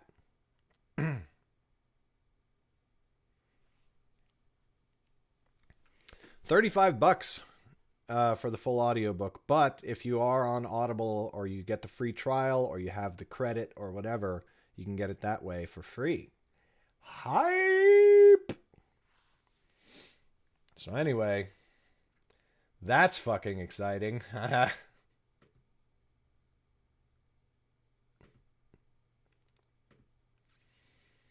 Can't lie, pretty stoked.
All right, let's get back to it.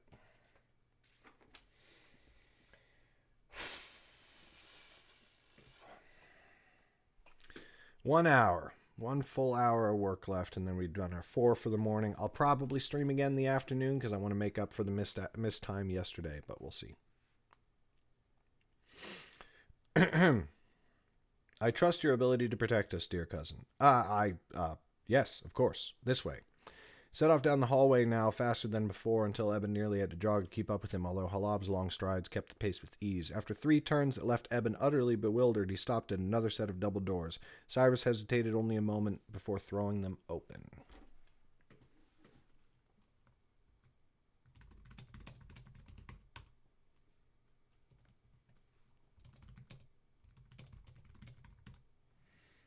Whoops.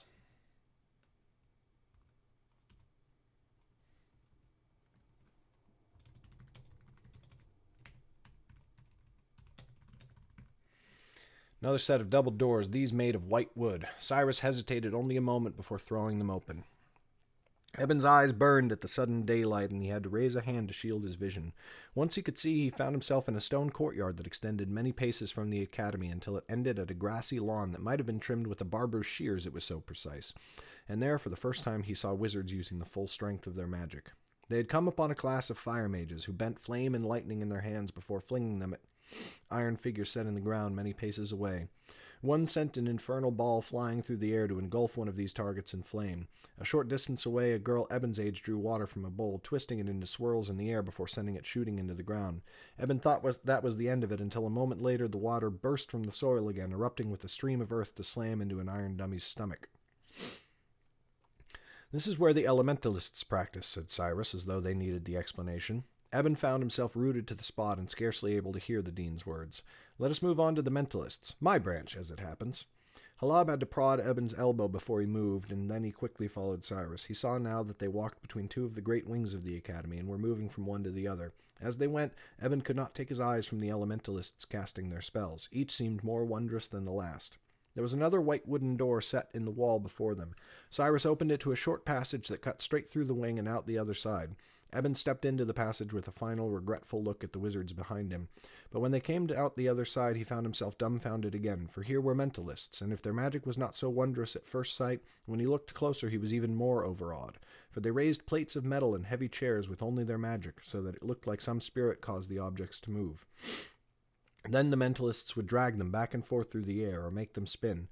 As Cyrus hurried them along, Eben saw some students engaged in what looked like simple duels. They would throw things at each other, soft, straw-filled balls of cloth, not the iron weights he had seen at first, and the other student would try to halt the attack with their own magic. Sometimes it worked and sometimes not. Eben saw one student struck in the midriff by an attack, and she doubled over. It seemed the missiles were somewhat weightier than they looked. They passed through another wing into another training area, and there he saw weremages. Some changed only the color of their skin or the shapes of their faces, but Eben saw some who turned into animals and back, as quickly and as naturally as he could change his own clothing. But Cyrus was moving faster now, and they stepped through one final passage into the last training area.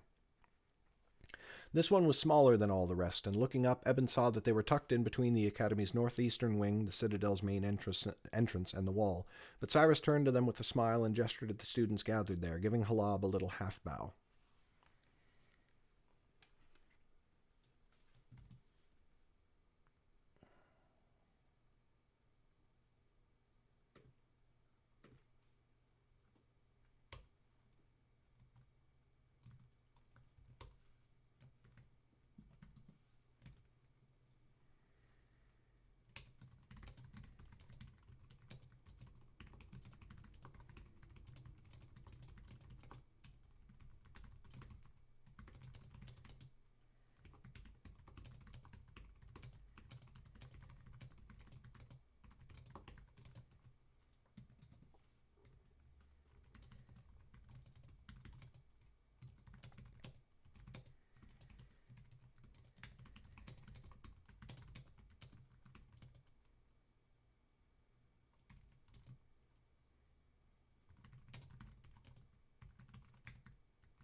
Had to make a quick note about weremagic, because I remembered there was a thing that I took note of while I was writing Nightblade, but I didn't actually ever write it down in the world-building document, which is that a very powerful weremage that changes into, like, say, an animal. A fairly common weremage spell is to turn into a powerful animal in order to fight. So Gia, in the battle during the Battle of the Seat, Gia turns into a bear, but like not even just a bear, but like a real fucking big bear. And when she does, her clothing sort of came with her. But then in Nightblade, in the book Weremage, Huel turns into a bear as well when he's fighting Lauren and the Mystics with her. But his clothing rips off, and so when he turns back to human form, he's naked. And that is because being able to sort of absorb your clothing into your body when you transform is a very, very high level Weremage spell. Well, it's higher level than Huel was capable of. So like changing your own form is pretty easy.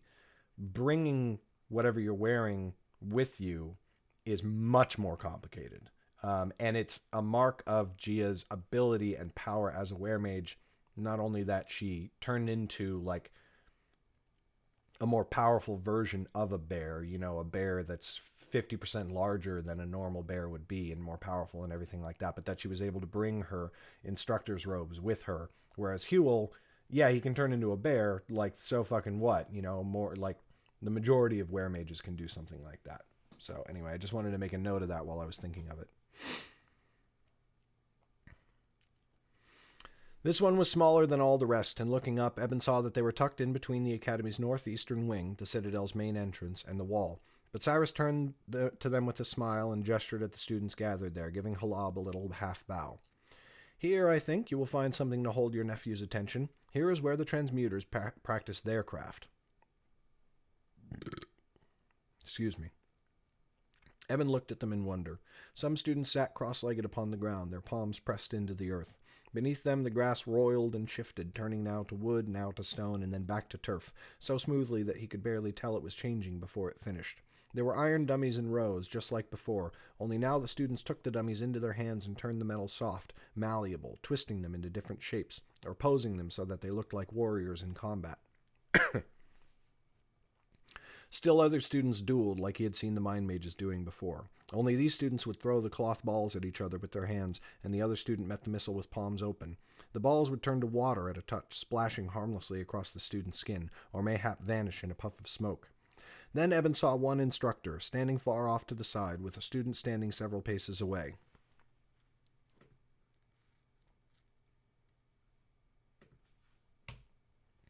The instructor held a bow and arrow in her hand, and the student watched intently.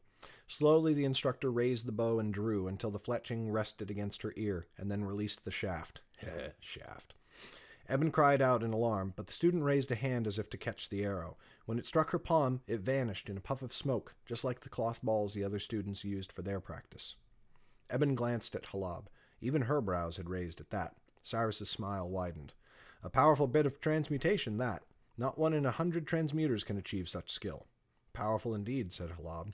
She turned to Eben with a small smile. So, my nephew, are you glad to have seen this place? Eben swallowed hard, forcing a smile. Of course, dear aunt. It is a wonderful sight. Thank you for bringing me here. But in truth, his heart quailed. His steps came heavy and hard as he followed Cyrus back inside the academy. He had seen the place he had always dreamed of, and he knew he would never forget it. Yet his dreams did not matter, for he would travel home all the same, back with his parents to Idris, likely never to see the High King's seat again for decades, if ever. Something of his mood must have shown in his face, for Halab stopped and turned to him. Why, what is the matter, Eben? You do not seem happy at all. Are you not glad to have come? Oh, I am, said Eben. He had no wish to seem ungrateful when Halab had done so much. Only, she pursed her lips and patted his arm. I think I understand your mind, dear nephew. Do not let yourself fall into despair. Not all paths are laid clear before us, and our fate is never set in stone.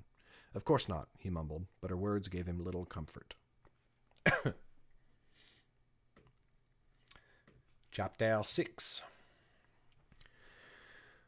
When he returned, Eben learned...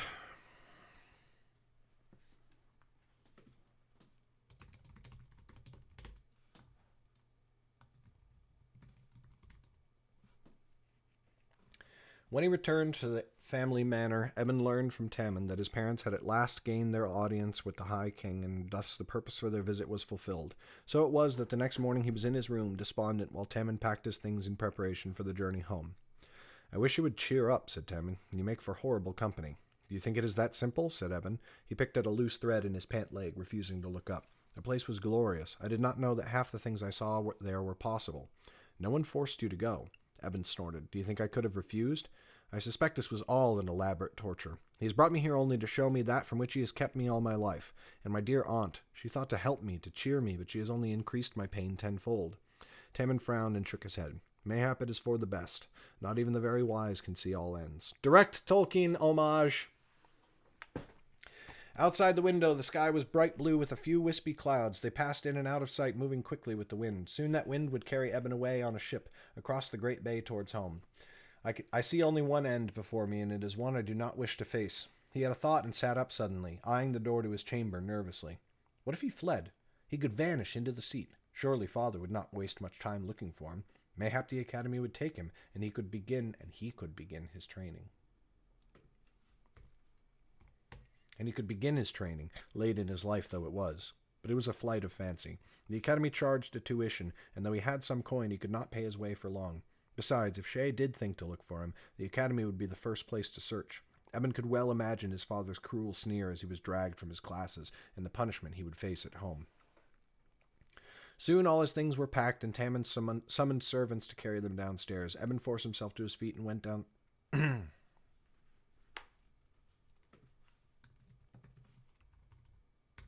Eben forced himself to his feet and followed, moving slowly as though his shoes were made of iron. Many crates and bundles were stacked in the manor's front room, ready to be loaded onto carriages and driven to the docks. It seemed to Eben that they were leaving with even more than they had arrived with.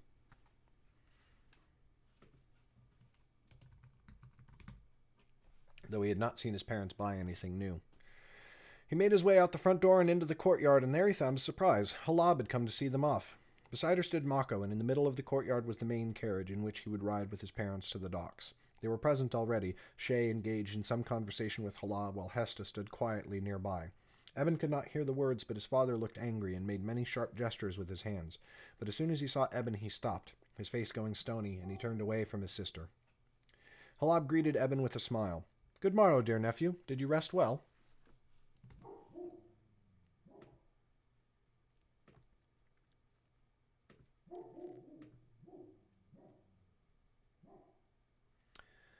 Oh my goodness. Oh my damn.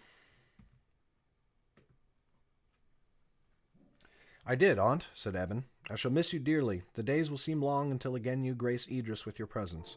"Such manners," said Halab, going to him and taking his kisses on her cheeks. "A silver tongue he has indeed," said Mako, grinning at Eben over Halab's shoulder. Eben tried to still a shiver of unease that ran down his spine. His aunt he would miss, but he was glad to be leaving Mako's presence at least. Then Halab drew back and looked past Eben to where Tamon held a satchel with some of his clothing in it. Her eyes widened and her full lips parted slightly as she looked at Eben again. "But nephew, why does your retainer bring your possessions? You look as if you were making ready to leave." Eben stopped short, brow furrowing. "I am. Is our trip here not finished?" "You cannot tell me you thought you were going back to Idris. Surely your parents told you that you were staying here." At first Eben could not put meaning to the words. He looked over Halab's shoulder. Father's face had darkened, his eyes drawn together in a squint while a vein throbbed in his forehead. But Mother had turned her face away from Shay, and upon her lips Eben thought he saw a tiny smile trying to burst free. I do not understand," he said lamely. Halab gripped his wrists tighter. "My dear nephew, how plainly must I state it? You will be staying upon the High King's seat to attend the academy." His knees did not seem capable of holding him up, and he grasped for something to steady him. Tears sprang to his eyes, and his other hand tightened its grip on Halab's arm until he realized he might hurt her, and loosened it.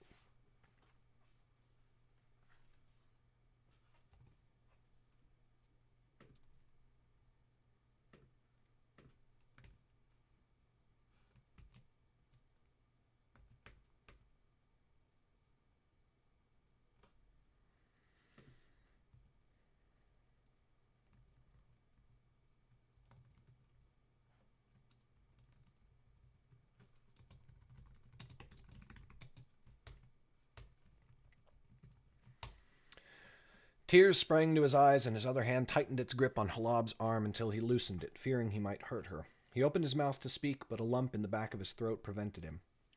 It seemed father had kept his peace as long as he could. He stepped forth angrily, spittle springing from his lips as he spoke. "If you think the academy to be some lark, then you are an idiot. You are 4 years too late. You will... 4 years. 6. You're 6 years too late. You will look like an infant in a king's finery there, and never will you be a great wizard, no matter your idiot dreams. Eben choked back furious words, biting his lip to keep them from spilling forth. Halab looked back at her brother, and a cool anger smoldered in her eyes. But when she turned back to him, her expression was kind, and she squeezed his arm in reassurance. The choice is yours, of course. I would never dream of forcing you into such studies if they are not what your heart truly desires. Show some wisdom for once in your life and think ahead, snarled Shay. What do you think you can still learn now that you are nearly full grown?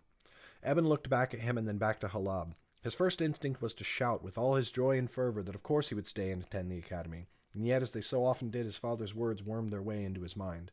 What would it be like at the academy? One thing was certain, he was here 6 years later than he should have been, and that would be plain to everyone if he attended. If? He had dreamed of nothing more for many years. Now that the gift was presented to him, would he shrink back from it? He had seen the academy now and knew what lay within its granite walls, and he knew he had never longed for anything so keenly. I wish to attend the academy, he said, almost shouting it. Then he leapt forwards, forgetting all his courtesy, and squeezed Halab in so tight an embrace that he heard the air whoosh from her lungs. Thank you, Aunt, thank you. This is a greater gift than I could have dreamed. You are welcome, dearest nephew, she said, gently patting his back. At last he released her, and she stood back from him. Now you are under one obligation only, to make your family proud to have sent you. Can you do this for me? He refused to look at his father, and so kept his eyes on hers. Yes, I give you my oath. I will remember it. Now quickly, say your farewells, for you should make your way to the academy right away. I have sent word to Cyrus already, and they are waiting for you. Eben turned to look at Tammin. His retainer wore a befuddled look, as though he did not fully understand what had happened. He raised the satchel in his hand and then lowered it again. But then a curious light shone in his eyes. He dropped the satchel and reached for Eben's wrist. I did not expect this. Eben clasped his wrist. Nor did I. Are you happy for me? I find that I am. His other hand came up to grip Eben's shoulder. Farewell. I shall tell Albie. Please do, and thank you. Eben tilted his head, hoping the retainer heard the words he could not say. For your years of service, and all you have done here on the seat. Tammin answered with a smile, and then they both jumped as a door slammed. Eben turned to find the carriage door was shut, and his father was inside. But his mother waited for him by the carriage, arms wide, a pleased smile upon her face.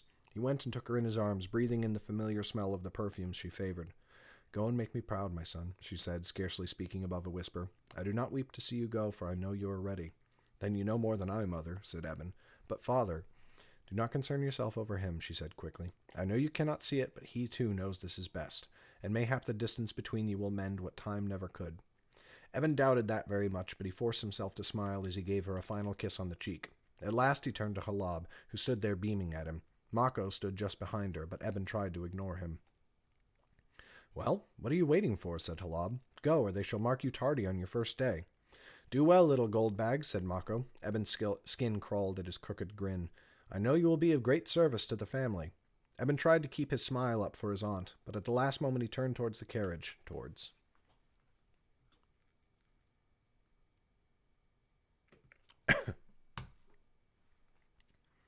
Its door had a window, and though a curtain was drawn across it, the sunlight showed his father's silhouette inside. The shadow did not move, even as it grew silent outside the carriage, and the others looked at Eben expectantly.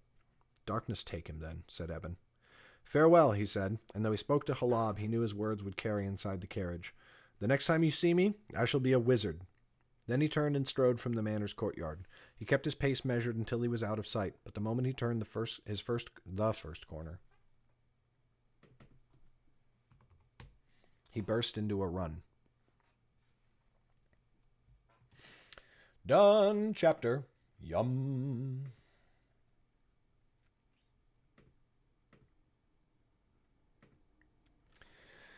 By the time Eben reached the academy, he was panting and he had to double over to catch his breath. Sweat made his tunic stick to his back, and immediately he regretted his flight through the streets. He did not wish to appear for his first day a stinking slob, but it was too late for such worries now. He stepped forwards and rapped sharply on the front door. Unlike the day before, the response was immediate, and he cringed at the sharp cry of the door's hatch sliding open. There was the old woman Melly, ghost-like eyes glaring out at him. Before he could so much as open his mouth, she screamed, "The Drayden!" and slammed the hatch shut. I love Melly so much. Evan cast a quick look over his shoulder. He had no wish for people to know his family name if there was any way he could help it. The door clanged open, and Melly waved him in with sharp, almost frantic gestures. She seized his wrist almost the moment...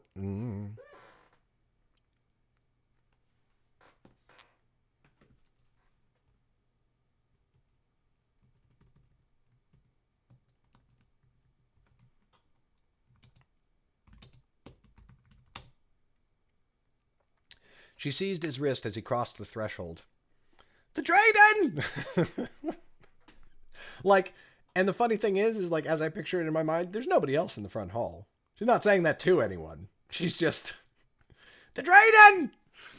She seized his wrist as he crossed the threshold. Her fingers were bony and frigid, but surprisingly gentle as she drew him up the great staircase that dominated the hall.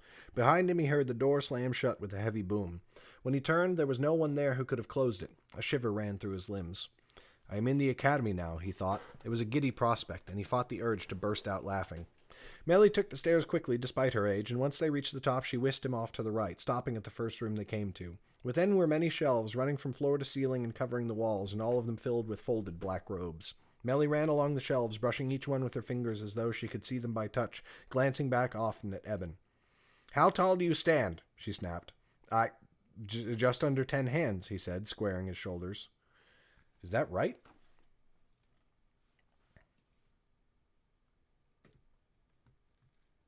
That does not seem right.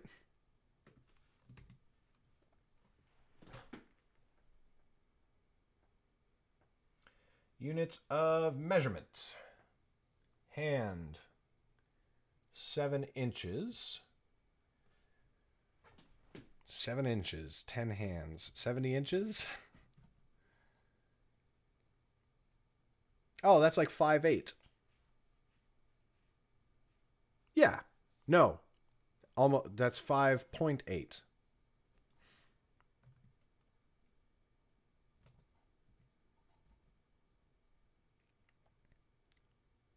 5'10".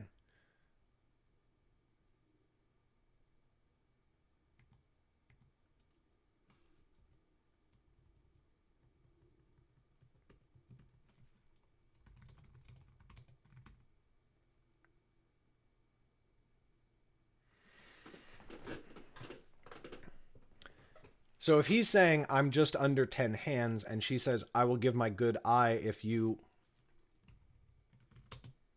are more than half past, if you're more than 9. So he's saying, like, that doesn't quite work, because then he would be saying, I'm 5'8", and she's like, no, you're 5. Like, people exaggerate their height, but not that much. Right?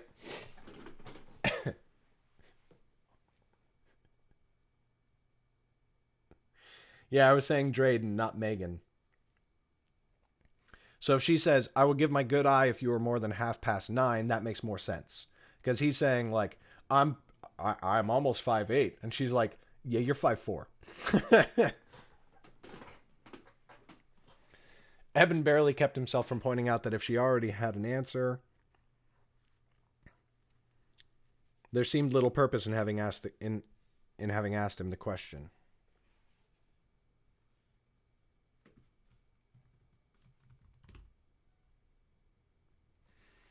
Melly went to a shelf and took one of the robes from it and then shoes from another shelf. Without ceremony, she threw them into Eben's arms. He tried to catch them, but they came unfolded anyway, and one fell to the ground. He barely had a chance to scoop it up before Melly had snatched his arm and drawn him out of the room again, screaming at him to hurry, hurry! They did not have far to go. She took him across the hall, where he found a simple brick room and a large bronze tub. It was filled with water, and steam rose languidly from its surface. Clean yourself, said Melly, thrusting a gnarled finger at the tub. I bathed just last night. Melly glowered and said nothing, only thrusting her finger at the tub again. He sighed. There was a bench on the side of the room, and he carefully...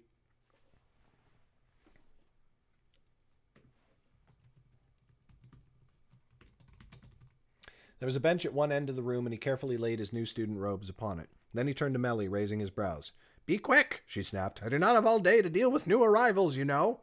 Eben thought to himself that he did not know, since he had no idea what Melly actually did here, but he did not wish to sound rude. Are you going to leave? Huh, she said, placing her hands to her hips. Do you fear an old lady leering at you? I will not leave the room only to have you take an hour to bathe yourself. His cheeks burned. I do not often disrobe before others. She rolled her eyes. Merchant children, she muttered. If I turn my back, will that preserve enough modesty that you will get in the tub? Yes, and thank you. Melly turned, and he hurried to throw off his clothes. The moment she heard the splash of water, she came and took the golden clothing he had worn from the manor.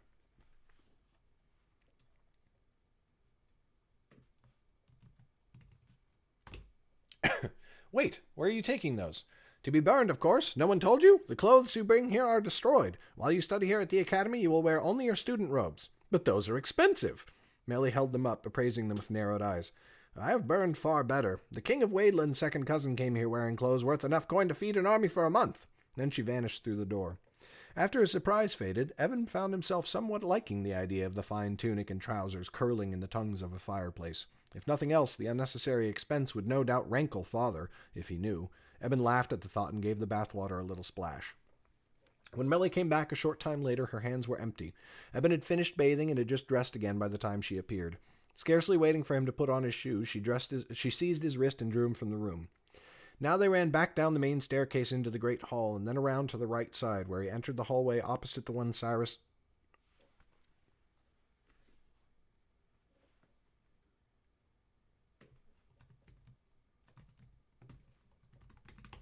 Now they ran back down the main staircase into the great entryway, and then around to the right side where he entered the hallway opposite the one Cyrus had taken the day before. He remembered the dean saying these were where the instructors had their chambers. Melly stopped at the first door on the right and threw it open. "New student!" she shrieked, and then scampered off towards the front hall again. Beyond the door was a study, but this was no elaborate room filled with gilded ornaments like the dean's office. It was warmly lit by candles placed in the corners, and a soft green rug covered the floor. Bookshelves lined the side and back walls, and they were filled with books in perfect, neat rows. In the center of the room was a modest desk with a single leather tome on one side and a stack of parchments in the center, just beside a pot of ink with a quill stuck in. Behind the desk sat a woman of middle years. Her short, prim hair had once been flame red, like a performer from Hedgeman that Eben had seen in his youth, but now it was half gray. Light blue eyes fixed on Eben's face with calm assessment. He noted that she wore dark gray robes, like the dean, but hers had none of the gold brocade that Cyrus had worn. "Come in, please," said the woman, "and shut the door behind you if you would be so kind." Eben stepped in, chiding himself for feeling so timid, and closed the door with a soft click. Clink. Click is of a doorknob with a spring-loaded... There would be a clink if you were using an old-time latch. The woman sat back in her chair, sinking into its soft, stuffed leather. She studied him a moment more before gesturing with an open hand to one of the two wooden chairs opposite her. "You are welcome to sit." He did, looking around the room with interest. Though he knew she was an instructor, he felt none of the discomfort he had felt in Cyrus's office. This place seemed warm and gentle, if not entirely comfortable. She let it... Ugh.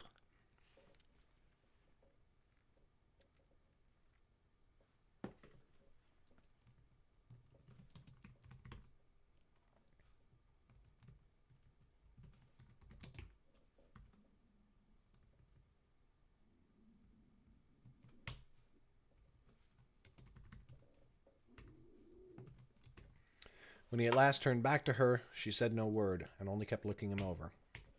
She must recognize me for a Drayden, he thought. Surely that explained her reluctance to speak. Eben knew well how his family was regarded across the Nine Lands. Would that legacy follow him here? Ha! Legacy! He had hoped to escape it at last, but now that hope seemed unlikely, or even foolish. But when the woman spoke, it was not his family at all. It was not of his family at all. "How many years have you seen?" she said. 14? 15? Eben breathed a sigh of relief, but the question presented another problem, and he answered reluctantly. 16. An eyebrow raised briefly. "Indeed. Well, no doubt you think that is a terrible burden to bear. Do not worry yourself over much. I had seen 14 when I came here. Mayhap not so grievous a situation as yours, but an annoyance all the same. You will find it difficult at first, but not forever." He sat a little straighter, surprised. "I am relieved to hear that. And your branch?" Eben blinked. "I am sorry. I do not understand." "Of magic. What is your gift?" "Oh," said Eben, clearing his throat, "I am an alchemist." Her brow rose again, and this time it stayed there. "Indeed. I dare say we could use more of them." His brow furrowed. "I am sorry? Never mind. It is of little consequence. You should know, though, that your branch's proper name is Transmutation, and you would do well to start using that name immediately. The same applies to the other 4 branches. We do not speak with the commoner's casual indifference in these halls." He nodded thoughtfully, finding himself growing curious about her. "And you? What branch are you gifted with?" She smiled at that. Then Eben nearly jumped out of his chair, for her shape changed before him. First her eyes glowed, and then her hair grew gray and stringy as she shrank in her seat. In a moment Melly sat before him, still regarding him from behind steepled fingers. Frantically, he looked over his shoulder to the door where Melly had just left him, but the woman laughed and swiftly changed back. I'm not Melly, boy. That was an answer to your question. At last he understood. You are a weremage. A therianthrope, but yes. Very good. And I've forgotten my manners entirely, or you have. Either way, my name is Gia. He noted, Gia. Gia.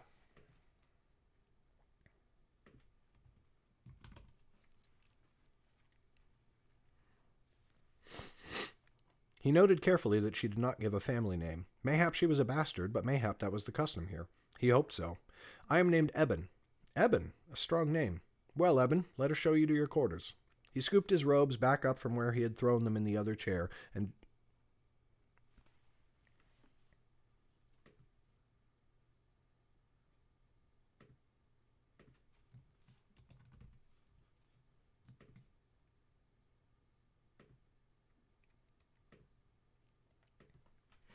he scooped his spare robes back up from where he had thrown them in the other chair.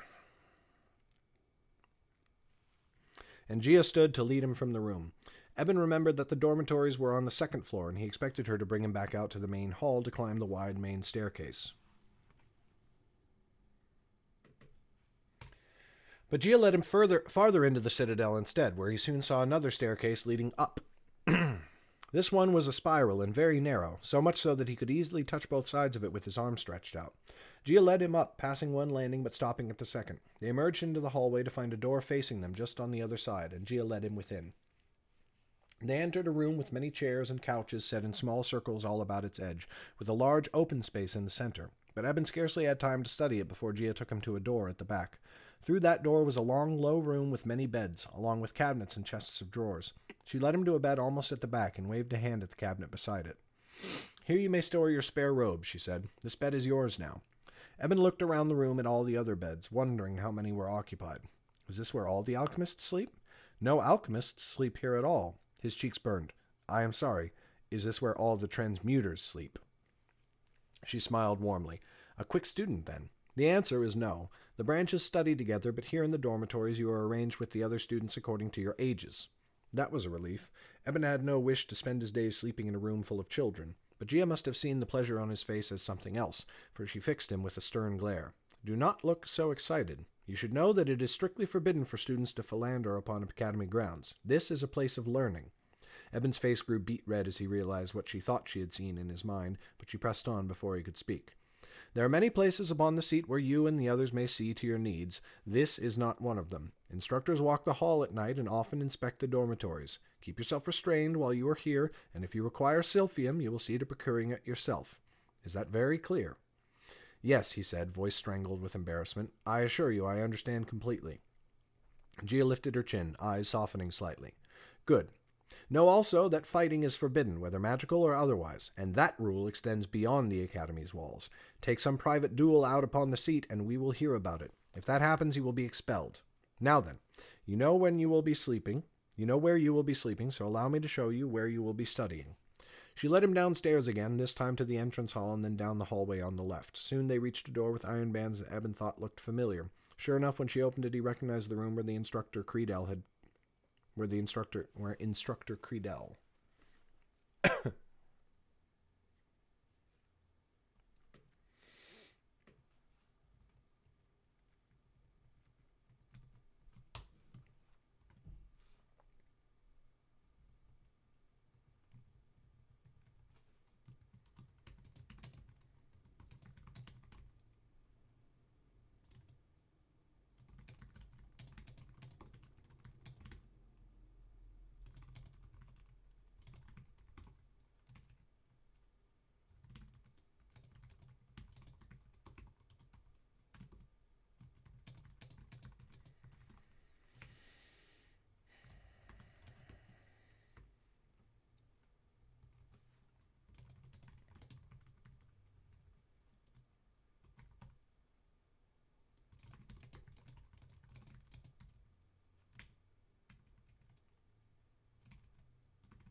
But the room was empty now, and neither Creedell nor his students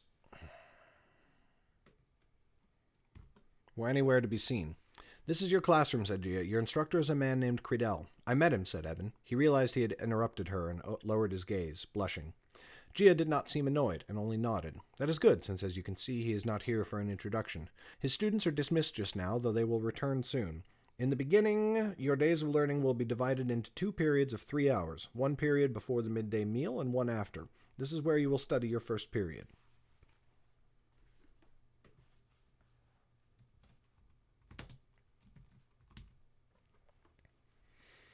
This is where you will study for the first period. Eben remembered the classroom full of young children with some despair, but he nodded at her words. "And my second period? That is general study, and it takes place in the library. There I shall be your instructor, and it shall play...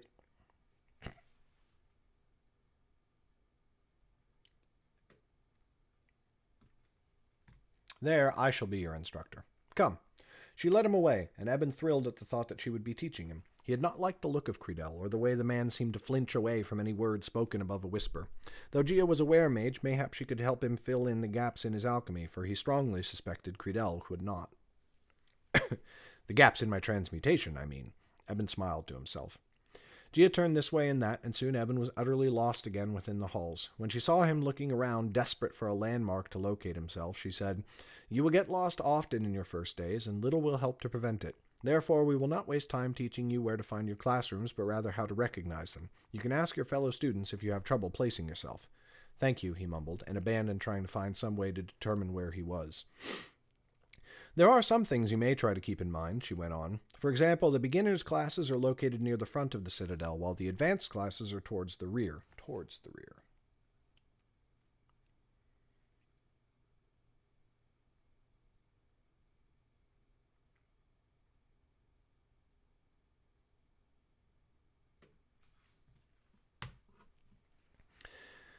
Therefore, you will move deeper and deeper as you advance in learning, except for your general studies, which are always in the library, and therefore always at the very back of the citadel."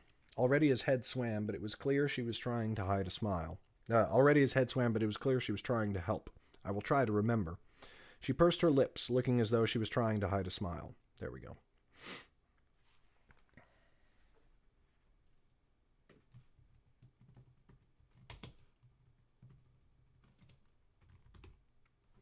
She pursed her lips as though hiding a smile. Mayhap that is not as helpful to a student newly arrived. Arrived, as I think. But here we are. They had come to double doors of white wood. Nope, those would not be white wood.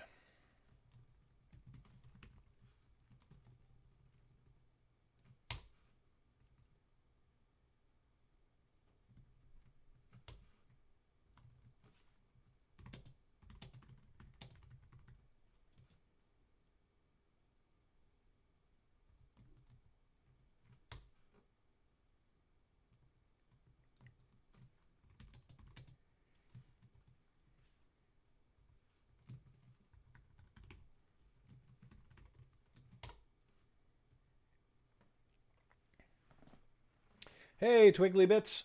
They had come to double doors of dark wood. Gia opened them, and he stepped inside, and then he froze, looking around in wonder.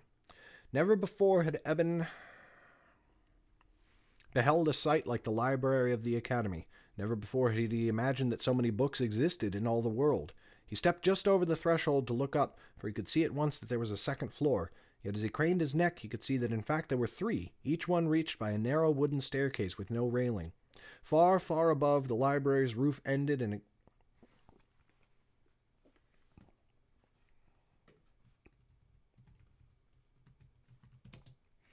Far, far above the library's roof was a great yellow dome, worked of some substance like glass, but which cast a golden glow on the whole place. The glow was strengthened by glass lanterns set in many fixtures on the walls. No open flames were permitted, he guessed, for the safety of the books. And books there were. He thought that there must be tens of thousands of them. The bottom floor where he stood had many tables laid out, and at each one sat 1 or more students with books laid open before them. Above he could see more tables set against the railings, with more students reading more books, and yet the shelves seemed full to bursting with still more, and he could not see an empty space anywhere. Where... He stopped, trying to collect his thoughts. Where did they all come from? "All across the 9 lands, and all throughout the long centuries of history," said Gia, and he heard the reverence in her voice. "What knowledge do they hold?" All of it, I should not be surprised to learn. But you could spend 5 lifetimes here and not read them all, even if you spent all your time...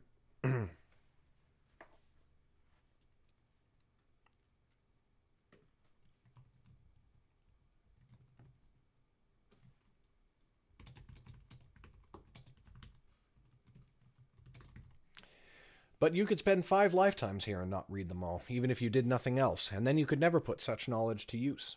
I must admit to some small pleasure at the wonder I see in your eyes. Are you fond of reading, then?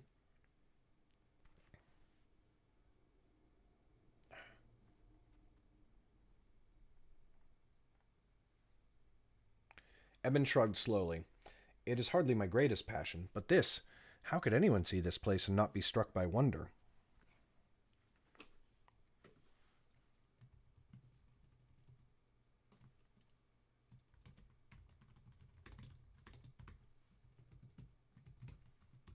I certainly enjoy it.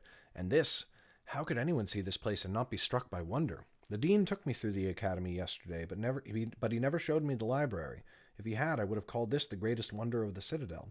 Gia's lips drew into a thin line. That does not greatly surprise me. Cyrus is not the most avid reader, nor was he even when he was a student here himself. Eben blinked. You were here when he was a student? How can that be? You cannot have seen enough years. It looked as though she was trying very hard to fight back a smile. You will find that flattery has very little effect on me, Eben. He ducked his head at once. I did not. I meant only that... She patted him on the arm. I am mostly joking. Come, that is all you need to see today, and we should return you to your dormitory. You can return tomorrow, your first true day as an academy student. Quickly, she brought him back through the halls to another spiral staircase leading up. This time, Eben recognized the staircase and thought he might even be able to find it again if pressed. That boded well. Once they reached the 3rd floor, she brought him to his dormitory and stopped at last before his bed. There's one more thing you should know. If you wish to send a letter to your family, you may bring it to me. I will see to its safe transport. The fee for a letter is a silver penny, but if you should wish to send a letter and do not have the coin, come speak with me, and I will see if there is anything that can be arranged. Eben blushed, for he had a thick coin purse in his robes, transferred from the clothes he had worn when he arrived, and always kept upon him in case of emergency. I thank you for your consideration, but I do not think I shall have a problem with coin. I imagine that is true for a son of the family Drayden. A sudden chill flooded his bones, and he blanched as he looked at her. Wordlessly, his mouth worked, trying to form some explanation. Gia smiled sadly at him, and then, to his surprise, she took his hand. You thought I did not know your family. It is written plain on your face, and your bearing, and your manner of speech. But if you think that matters here, you are mistaken. No one worth their salt cares for the name you and your kin bear. And the Draydens have produced many good wizards. Sky above, one of them is the Dean. Eben found words hard to muster. But on the seat I do not doubt that many on the street looked at you askance, but you will find, or you should find, that being a wizard is different. Many worries you have struggled with during your life will fade away during your time here. If they do not, then you are not learning all that you should. Do you understand me? He swallowed hard. I'm afraid not. Of course not. But you will. Your first class is tomorrow morning, 2 hours after the rising of the sun. Then she left him, and Eben stared after her, dumbfounded, as the dormitory faded to silence around him. Chapter 7 done. Get her done. Chapter 8. After Gia had gone, Eben went to his cabinet and ensured his robes were neatly stacked. He doubted anyone would care how his cabinet looked, but he liked his things well ordered, and he no longer had Tammin to take care of them for him. Tammin. Thinking of his retainer sent his mind spinning. Only a few hours ago he had left Tammin standing in the courtyard of the Drayden Manor, and now he was in the academy. He might see Tammin again some day, and then again he might not. Certainly it would be a long time, unless his parents returned to the seat for some reason Eben could not predict. But when he thought of his parents, he thought of the closed carriage door and the shadow behind the curtain. That thought did not bear dwelling upon, and so he looked about the dormitory for something else to do. It seemed no duties were required of him, at least not until the next day. Mayhap he could inspect the common room, for he had only seen it twice, and both times in haste. He left his bed and walked the long aisle to the door leading out. Get her done. The common room was wide and tall, but somehow it maintained an air of coziness and comfort. He inspected again the plush chairs set all about the room and the fireplaces in either wall. Though it was late autumn, the day was warm, and so they sat unlit, but he did not doubt that they would give great warmth when winter's shroud descended upon the seat. The walls were the same granite as the rest of the citadel, but they were hung with many tapestries of red and green and gold, and everywhere he saw the cross and circle of the academy worked into the designs. To his surprise, he noticed another student sitting in the common room. He did not remember seeing her when he had passed through with Gia. Mayhap she had come in only a moment ago, but then mayhap he had missed her, for she sat quietly in the corner of the room and made no noise. Indeed, she did not even look up or appear to see him. Her hair was lank and black, her skin sallow, and dark bags hung beneath her eyes. Slowly, Eben drew closer to her. Still, she did not see him. She was holding something in her hands, and now he could see that it was a goblet of silver. Then, to Eben's amazement, her eyes glowed with an inner light, and she pulled her hands away.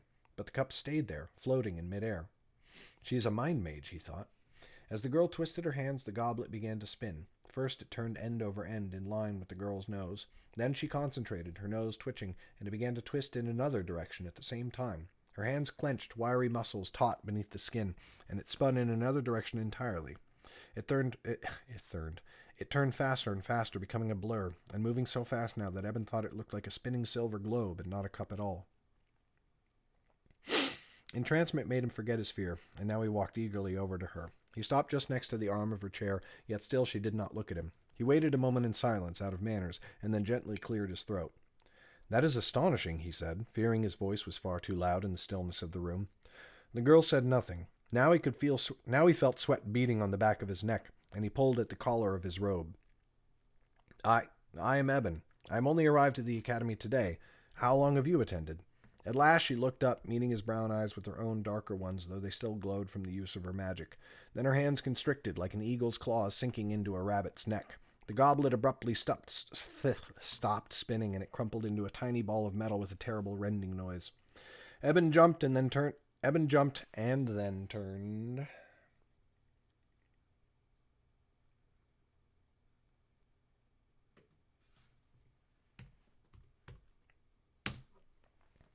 Turned to scurry hastily away. He found a chair at the other end.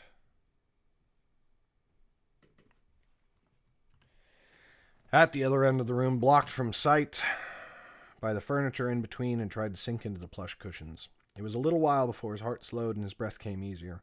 As the fright finally died in his breast, his fingers began to tap on the armchair. He looked about the room but could see no one else, nor could he hear the sound of anyone passing in the hallway. He could only feel the presence of the girl, as though her eyes were boring into his soul despite the fact that she could not see him. Mayhap he had better practice his own magic. Soon he would be expected to perform it after all, and he had not tried to use it in many years. Whenever Tammin caught him playing at spells, his father heard of it immediately, and he had never been allowed to meet another wizard, much less an alchemist. His only knowledge of his gift was the spell he had done as a boy when the academy's examiner had come to see if he had the gift. Now he looked around and saw cups and a pitcher of water on a table nearby. Hastily he went and filled one, his movements quick, careful to keep his eyes from the corner of the room where the dark girl sat.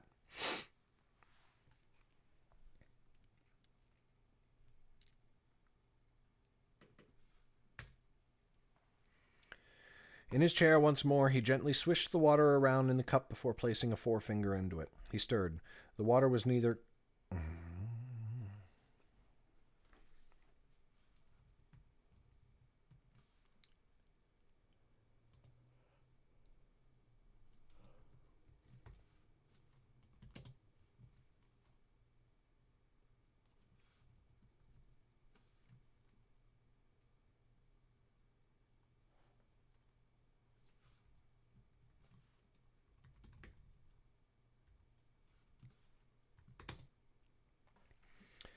In his chair once more, he gently swished the water around in the cup before placing a forefinger into it. He stirred gently. It was neither cool nor warm, but the exact heat of the room itself. He closed his eyes and concentrated. Hazy across the long years since he first heard them, the old wizard's words returned to his mind. Feel the water, see it the way it truly is, and then change it. Eben concentrated with all his might. His eyes squeezed shut so tightly that they began to pain him, but nothing happened. He opened one eye, just a crack, to be sure, but the water still sat cool against his finger.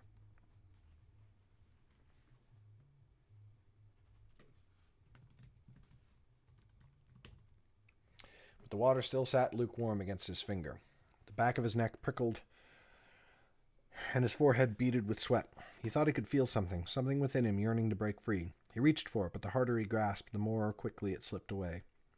A long, slow breath escaped him. He stopped reaching, stopped trying to know the unknowable power that danced at the edge of his awareness. Instead, he thought only of the water.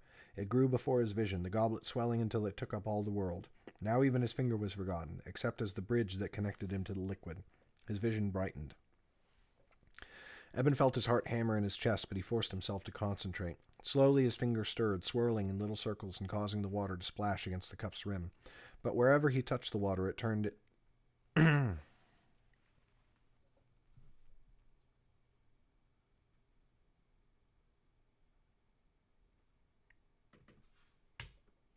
But wherever he touched the water, it turned thick and soupy, until soon the cup was filled with a thick oil that resisted the turning of his finger.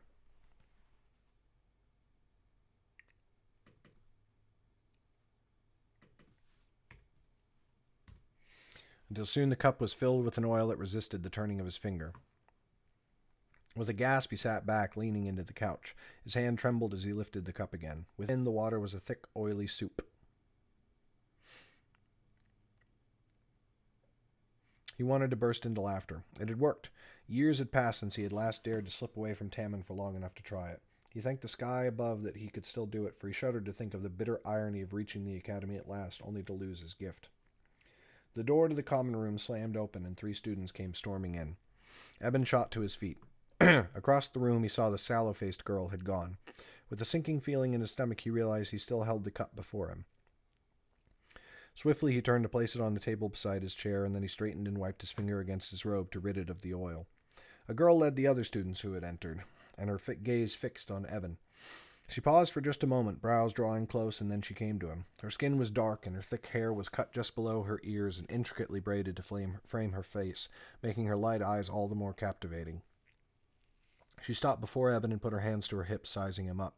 Though Eben stood half a head taller than she, he felt himself quail in her presence, an effect greatly enhanced by the girl and boy who stood behind her, both of them several fingers taller than Eben was. Though the girl wore the same plain black robes as any other student, her stance and the look on her face spoke plainly. Here was a girl from wealth and power. Who are you? She said. I've not seen you before. Eben tried to speak, but it came out as a cough as spit caught in his gullet. He cleared his throat hard. I am Eben, he croaked. I have only just arrived at the academy today. Where did you train before? You cannot be sponsored by some lord. You are far too old. Did your family hire you some tutor? Eben felt a burning all along his skin and knew his face must be dark as a well-cooked roast. I have never trained before. She stared at him for a moment, eyes wide, mouth open slightly. He could see in her face that she did not believe him. Behind her, the other students looked at each other askance. But then the girl's eyes darted past Eben to the wooden cup that sat on the side table. He tried to shift to the side to block her view with his body, but her lips twisted in a cruel smirk and she pushed past him to grasp the cup. Lifting it before her face, she dipped a finger into the crude oil. The trial spell, she laughed. That cannot be the only magic you know. It is, said Eben, still flushed with shame. But now annoyance was blossoming to anger in his breast, and he spoke without thinking. My father never wanted me to train, and if he caught me trying magic... The girl stopped him with a loud laugh, the others behind her snickering along. Then her eyes glowed white, and she snapped her fingers. A spark sprang from her hand and landed on Eben's sleeve. He felt the heat of it immediately, and with a cry of dismay he tried to beat it out. Oh, does my flame bother you? Said the girl, laughing harder. Here, mayhap this will help. She threw the cup of oil on his sleeve. It doused the spark, but it also splashed across his whole body, soaking through until the cloth clung to his skin, cold and clammy. I have not seen a greater waste in all my years here, she said, but I suppose I am grateful. We have a jester back home, and I have missed having someone to amuse me. I am Lilith of the family Yeren, jester, and I am most pleased to make your acquaintance. Lilith dropped the cup and strode off through one of the dormitory doors. Thankfully not the one that led to Eben's room, he noted with relief.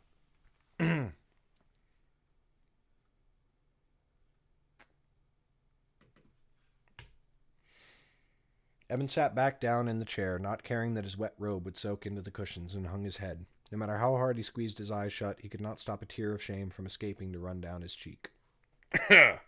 Chapter 8 done.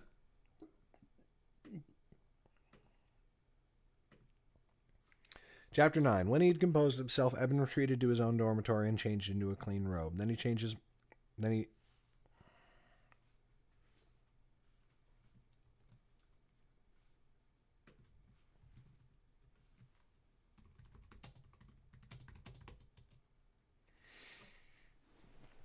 Then he thought better of it and removed the robe, and once in his underclothes he climbed beneath the covers of his bed. He had no wish to meet any other students, especially now. Not now. He had imagined the academy would be better than his home. Here he thought to free himself from family obligation, from the infighting and politics that had surrounded him since he was old enough to understand them. But it seemed instead that he would face a whole new host of problems, or mayhap just Lilith, but she seemed trouble enough to last a lifetime. Mayhap she will forget about me soon, especially once I begin to learn my magic, he thought. You are a fool, came another thought, and for that he had no retort. Classes must have just ended, for soon other students came in from the common room, bustling with noise and conversation. Eben ignored them all, and when they drew too close he pretended to be asleep. It was late in the afternoon, but still hours from nightfall, and Eben spent them all in bed, curled up and pretending not to exist. It was a long time before he finally drifted off into a restless slumber. When he woke, the dim gray shining through the window told him that dawn had not yet broken. He rose quietly, thankful that no one else had risen yet, and donned his robes. Then he made his way out of the dormitory, through the common room where fires burned in both hearts, and down the stairs to the first floor. The academy was quiet and empty. Eben felt as though everything around him had taken on a magical quality, otherworldly and not quite real. It was easy to imagine, at least for the moment, that all the world had gone, and he alone was left to explore it. It made his feet itch to run about, his eyes burned to peek into cracks and corners. Silently he padded down the passage to the entrance hall, afraid to make any noise too loud and break the spell. Though torches burned in sconces and must have been lit by attendants, the place was empty so far as he could see. When he reached the hall he stood and, for the first time, looked freely upon the place. The windows far above were just beginning to glow with dawn, and the staircase shone in the colored sunlight that came floating down. The bronze banisters glinted in his eyes, and he reached out for them. The metal was warm, though the rest of the air clung to night's chill. The stone steps were worn smooth from centuries of students' passing shoes. He stepped away and went to the iron front door. It was still too dim to see well, so he pressed his nose quite close to the small symbols inscribed all over it. Now he saw that they were similar to regular letters, and yet somehow different. They were harsher, more angular, with no curves to be seen anywhere. Yet he could not read them, for the words were strange and ancient, and the more he studied them, the more his head began to hurt. "What are you doing?" Eben leapt half a pace in the air and came crashing down hard upon the marble floor. He scrambled backwards on all fours.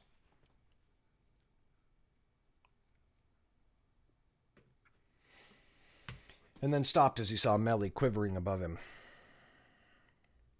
Her white eye was thrice its normal size, and the other one was squinted, a scowl warping her lips. "Sky above," he muttered, "you frightened me." "Next time do not bury your nose in an iron door," she screeched. "What in the nine lands were you looking at?" Eben shook his head and got to his feet, brushing dust from the seat of his robes. "The symbols on the door. Why? What does it matter?" Melly turned and put her own eye up to the door, looking for all the world as though she was noticing the symbols for the first time. Then she looked back to Eben, blinked once, and stalked away. He sighed. The entry hall was much brighter now. Soon the other students would come down from the dormitories to break their fast. Eben had no great wish to be there when they did, especially since Lilith would be among their number. He thought he remembered where Gia had showed him the dining hall, but he went the other direction towards the classrooms. Your morning classes will be in the first room on the left with an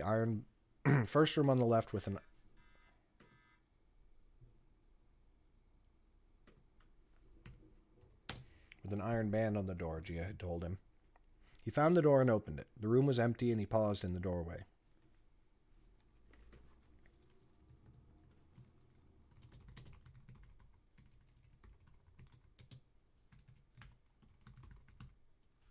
The room was empty, and he paused on the threshold. A sigh escaped him as he thought of his frightened little mouse of a teacher, Creedell. Mayhap he will not be so bad as he seems, he thought hopefully, but he did not believe it. Shutting the door behind him, he went to one of the benches at the rear. They were arranged in rows, all facing the front of the classroom, and each had a long table in front of it. He slid down the bench until he was in the farthest corner,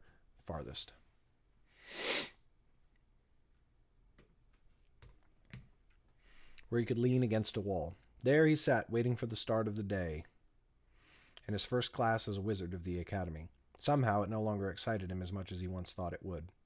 Thankfully, he did not have to wait as long as he feared. It was mayhap half an hour until the first other student arrived. She was a small, mousy girl with wild hair that stuck out.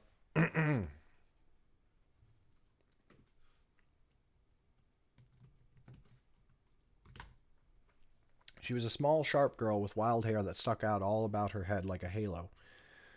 When she entered the room, she saw Eben and stopped. For a moment she studied him, face pale, eyes darting about every so often. Then she leaned out the door and looked up and down the hallway before stepping back inside once more. Back and forth she rocked on her feet from tiptoes to heels, mouth working as she tried to summon the courage to speak. I think you have come to the wrong room, she squeaked. I do not blame you for thinking so, said Eben, but this is where I am meant to be, though it pains me to say so. The girl did not seem to have a ready answer for that. Once more she looked out into the hall as though making sure she was not the one in the wrong place. Finally, she came in and closed the door behind her, going to the opposite corner of the room from Eben and sliding all the way down the bench until she was as far from him as she could be. Eben slouched against the wall. With every passing moment, it was harder to resist an urge to flee the academy forever and catch the first ship back home to Idris. Slowly, the room filled up, students arriving one by one and filling the benches. Most of them looked to be 11 or 12 years old at the most. Eben saw one who he thought might have been 13, but mayhap the boy was just tall. Each one stopped for a moment when they spotted Eben. Many of them looked about the classroom as the first girl had, ensuring that they were in the right place. Soon most of the other benches in the room had been filled, but no one came to Eben's table, or even the other bench in his row, though it was across an aisle. The time passed with intolerable slowness until Eben felt that half the day must be gone. At last the door creaked timidly open, and Instructor Credell entered. Once he had stepped inside, he stopped, looking around the room with wide eyes, as though he was surprised to find himself there. He did not seem to notice Eben. After a moment's awkward pause, he gave a little jerk and scuttled to his lectern, where he gripped it for support. Again he stopped, this time looking across the students before him. His eyes fell upon Eben. He gave a little jump and a yelp, and his knuckles went white. His throat wobbled a bit, and a weak smile crawled across his lips, as though it had been dragged there screaming. "Ah," he said. Yes, class, we have a new student. Greet our Eben of the family Drayden, will you?" He waved a hand generally in Eben's direction. Slowly, the other students turned to look at him. Eben withered, though he felt ridiculous at his embarrassment. These were only children, but in many of their eyes he saw fear, and knew it was fear of his family's name. He tried to smile, but was sure he summoned only a grimace. "Ah," said Credell. "Yes. Well, we shall begin the day's lessons, then. Yes, you may all resume practice of your spells. I shall be around presently to instruct you. If you require help, raise your hand for assistance." Awkward silence hung on the air for a moment, and no student moved. Then Credell flapped his hands as though shooing a cat from the room, and the students broke into muted activity. Some went to retrieve wooden rods from a cabinet in the corner of the room, while others took hold of cups of water that already waited on the tables before them. Credell left his lectern and began to putter about the room, going from table to table and asking the students questions in hushed voices. Eben could not help but feel that the instructor was very deliberately avoiding his gaze. He shifted on his bench, unsure of what to do. All the other students seemed to know their business already. Eben saw some of the students stirring the water in their cups and thought they must be practicing the testing spell.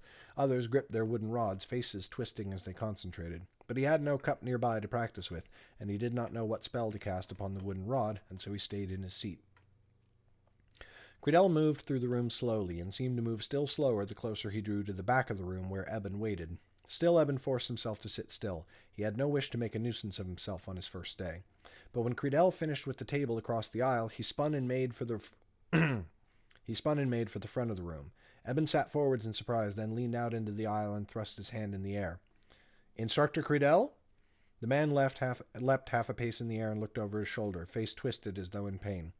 Yes. Quite right." He turned reluctantly and came back, each step as slow as though he was moving through water. But when he reached Eben's table, a wide smile was plastered upon his face, looking as unnatural there as a mouse in a suit of armor. Eben scooted aside to make room for him as he took the bench. "Eben," he said, voice quivering. It is Eben, is it not? I have such a terrible mind for names." "It is," said Eben. "What should I do?" Yes. Well," said Credell, fingers drumming on the table. "I was told you were never trained in transmutation, though I know that cannot be true, eh? A smart young boy like you." He chuckled and patted Eben's shoulder. Eben thought he could feel the sweat on the man's palms through the cloth. "You were told the truth," said Eben. "I know only the testing spell to turn a cup of water into oil."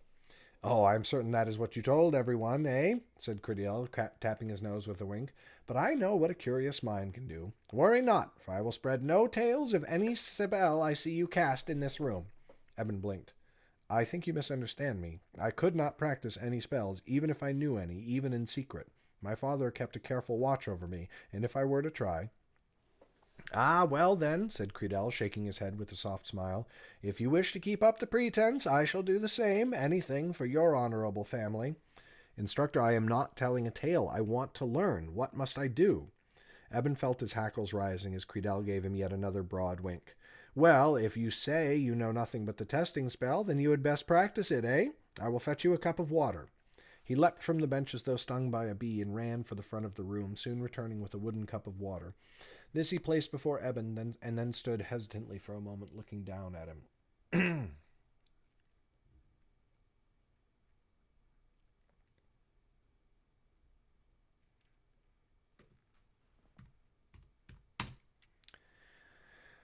Go on, then. I'm sure you will make short work of it.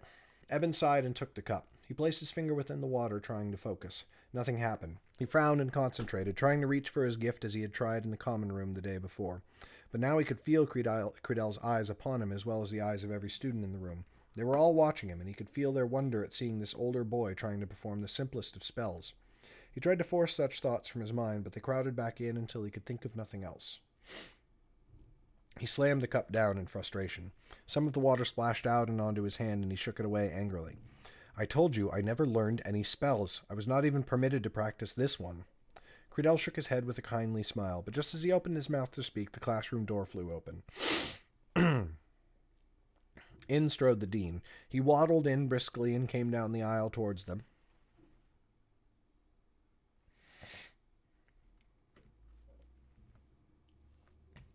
Twisting to keep his belly from knocking over the students' cups upon the tables to either side. The other students froze the moment they saw him and drew away in fright as he passed. Credell seemed to wilt like a flower thrown into a flame, drinking into himself until he was as small and insignificant as possible. His watery eyes trembled until Eben thought he might burst into tears, but the dean seemed to ignore the instructor utterly, his eyes fixed on Eben. Eben, my dear cousin, he said, puffing mightily as he came to a stop before the desk. How are you settling in here on your first day? My apologies, your second, I suppose. He chortled, thick jowls bouncing up and down as though he had made the wittiest of jokes. Beside Eben, Credell tittered uncertainly. Eben tried to look anywhere else but at the dean. I am well, thank you for your concern. Of course, said the dean, waving a hand magnanimously. From his tone, Eben thought that in truth he could care less how Eben fared. Most likely he was there only as a favor to Hala, but Eben feared his presence would only make Credell behave even worse. As though to put proof to the thought, the dean leaned over to look with interest at the cup that sat before Eben on the table. His eyes narrowed, face twisting in a scowl. The testing spell? He snapped. Surely your time is not being wasted on so insignificant a thing. What is the meaning of this, Instructor Credell? He rounded on the poor man, and despite his frustration, Eben felt only pity for the instructor. Credell retreated even further into himself, backing up until he stood against the wall, and his hands flew together to clutch each other at his breast. He said he only knows the testing... Credell tried to stammer. Only knows the testing spell? How preposterous, blustered the dean. I will not have you wasting my cousin's time on such tripe. Eben spoke up quickly. He tells the truth. I never learned anything but the testing spell. My father... The dean cut him off with a wave of his hand. You need not trouble yourself to defend him, Eben. Now listen here, whelp. He pressed forwards, and though he and Credell were of a height, the instructor had cowered so completely that he stood a head shorter than the dean. I will not have you wasting Eben's time. You will see to it that he learns his studies as quickly as he can, not squander his hours here endlessly repeating a spell that can be done by any child aged 6 summers. He turned on his heel and stalked to the front of the room, where he flew through the door in a rush and slammed it behind him. The crash of the door made Credell collapse at last, and he sank to the bench with a whimper. There he rested for only a moment before he seemed to realize that Eben was still there. Then he leapt to his feet with a cry and rushed to the front of the room, where he cowered behind his lectern, refusing to meet the eyes of any of his students. But aside from Credell, everyone in the room had turned their gazes upon Eben, and he could nearly feel the terror radiating from the other students. It seemed the dean was not well liked within the academy walls, at least not by the students, and if his behavior towards Credell was any indication, not by the instructors either. Vaguely he remembered Gia's snide words about the dean the day before. Even here with his father halfway across the 9 lands and drawing farther away each day, Eben could not escape his family's name. He let his head sink until it rested on the desk, and, closing his eyes, he wished he were back in his bed. Chapter 9 done! Get it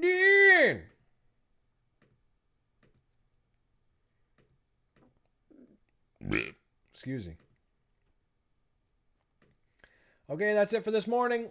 Oh, God. Oh. Reminder before I leave, Nightblade Vol 1 officially available for sale on Amazon in Kindle hardcover. The hardcover is gorgeous. Paperback, and now the Audible edition. I'm very excited. Thanks so much for coming and hanging out. Thank you for watching, making the writing journey that much less lonely. I will try and stream again later today. I'm going to try very hard to make that actually happen. So hopefully see at least some of you later. And if you can't make it, don't worry about it. I'm not the boss of you. Your life is your own. Catch you later. Bye.